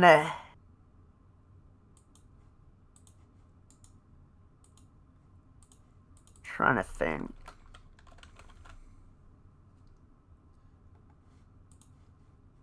Because this guy is a very good player. I don't know if he is the smartest pick, but just all-around stability. He was a monster for a couple years on a different team before he came to Detroit to play with Verlander. I'll take Ian Kinsler at second. Ian Kinsler, nice. It's a solid pick. Yeah. Player pisses me off because he fucking retired just one short of 2,000 hits. Yeah. So, pisses me off. He's in my bad graces for that. But, it is what it is, I guess. Yeah.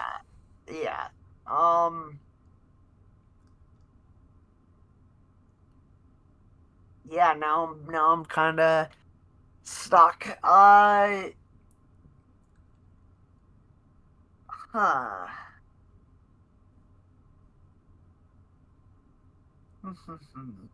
This is tough now.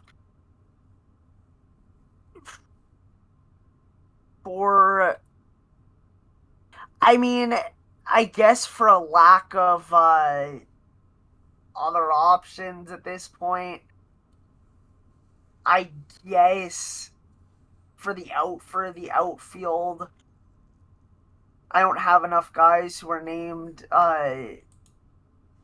Or named Martinez. I only have one, so I'll take JD Martinez. Oh, fuck you. If you didn't take him, he was going to be my DH. Yeah, I know. I just... Yeah. Oh, you son of a bitch. Okay. Well, in that case, since I can't get JD Martinez, I'm going to get the other guy who I was thinking of putting in my DH. I'm going to get Prince Fielder. Yeah, that's a good one. Prince Fielder up in here. Then, who do I want as my relief pick?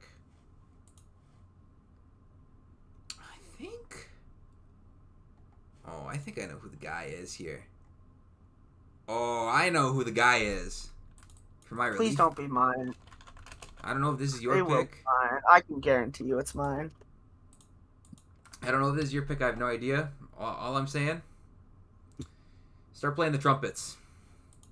Oh, okay. Never mind. Start playing the trumpets. Give me Edwin Diaz.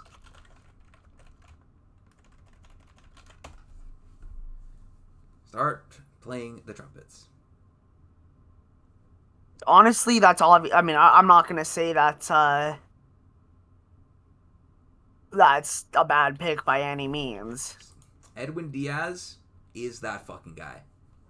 But at least, ironically, the one season Verlander was the year where Edwin Diaz was out for the season, but they were both Mets. Yeah, they were both Mets at the same time.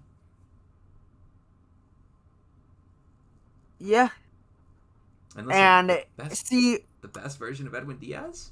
Holy fuck. Sub 1 FIP. That's valid. Sub 1 FIP. That's completely valid.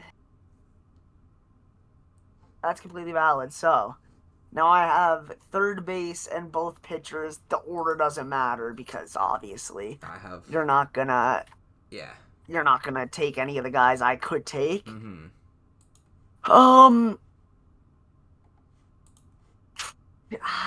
Third base is tough.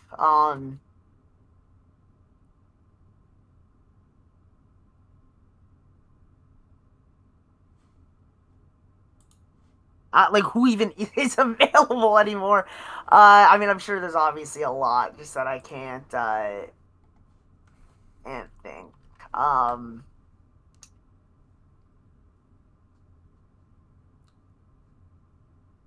Fuck, this is harder than I thought it would be to come up with this. I guess.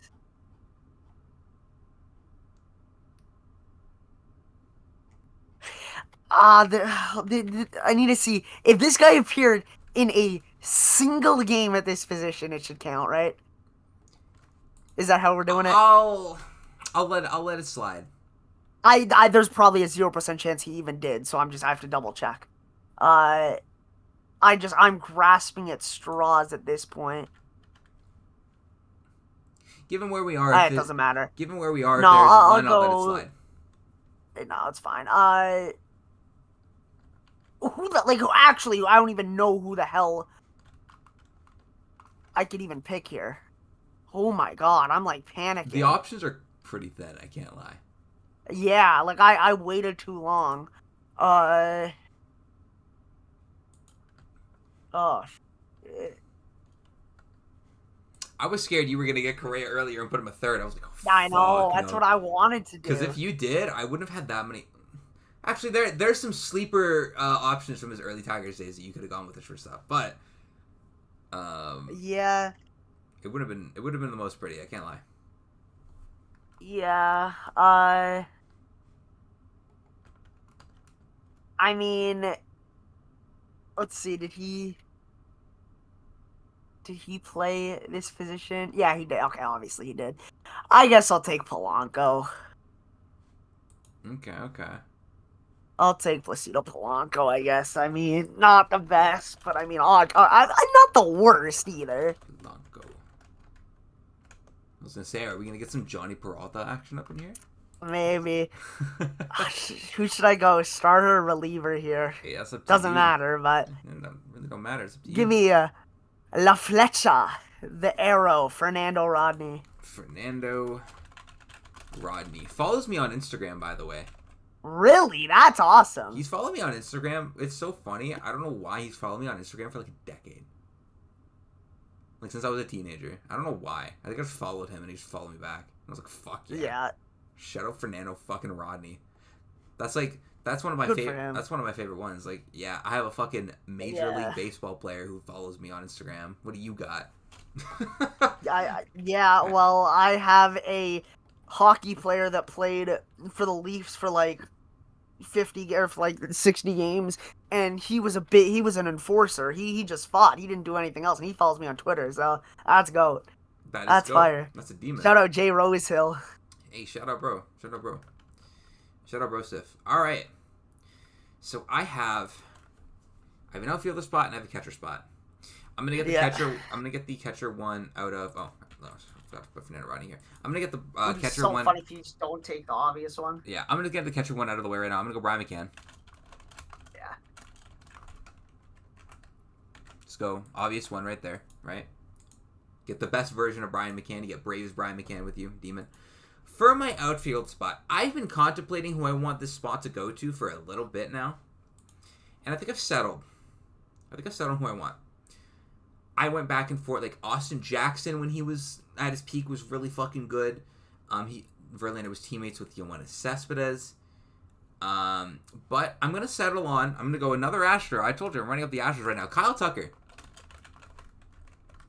Okay, I like it. Kyle Tucker. Unfortunately, his best season is under 5 F4 because he's never had a 5 F4 season. So, hey, you get the best version of it though. That's a damn near 5 F4 player, outfielder, last pick of the draft. I'm just taking a shot at him. You're just joshing, no Drake. And yeah, as for starter, I mean, I could go Scooble. There's a lot of guys you could go with here. I could go him, obviously. I could go back on, like, let's say, 2023 and say, Carlos Carrasco even, because that's a funny name. But I'm going to go 2023 and take a different guy, and it's not Jose Quintana either. Give me Max Scherzer. You could have even gone... Well, Tigers too, yes, but yeah. I was just making the joke about saying Carlos Carrasco. All right. About saying Carrasco. A lot of guys on that Mets team. All right. So, to recap, for the people who are... We will be posting a graphic of this that I will make at some point tonight or tomorrow to go along. Yes. After the episode's posted to show, and you can vote on there. Yes, so. And for the people on the YouTube side of things, you will see a thing on your screen right now that is going to show you the full lineups. For people on the listening side of things, here are the full lineups. My lineup, at catcher, I have Brian McCann. At first base, Miguel Cabrera. Second base, Jose Altuve. Third base, I have Alex Bregman. At shortstop, I have Carlos Correa. In my outfield spots, I have George Springer, Curtis Granderson, and Kyle Tucker. My designated hitter is Prince Fielder. I have Garrett Cole as my starting pitcher. And I have Edwin Diaz as my relief pitcher. As for mine, at catcher, I got Ivan Rodriguez. First base, Victor Martinez. At second base, Ian Kinsler. At third base, Placido Polanco. Shortstop, Francisco Lindor. The outfield is Sheffield, Beltran, and JD Martinez. At designated hitter, we got Yordan Alvarez. Starting pitcher, he has got 2 different color eyes. Max Scherzer. And... relief pitcher, make sure you don't have a bouncy house because he'll shoot an arrow right through it, Fernando Rodney. Do you remember that commercial? I actually don't. I will be showing that to you right after this ends then. I am excited to see it. We will be there. I am excited to see that. Because, yeah, I don't think I've ever seen that. Not that I can remember, at least. No. We'll see. Anyways. Yeah. That is, that's all we got. That is all we got for today. As usual, for anyone who, has been here, thank you. Thank you for tuning in. For those of you who are going to be tuning in to the All-Star Break festivities, we hope you enjoy. We will be enjoying ourselves. We will see you sometime after the All-Star Break. We'll be back for the next one. But until then, everyone take care, and we will see you in the next one.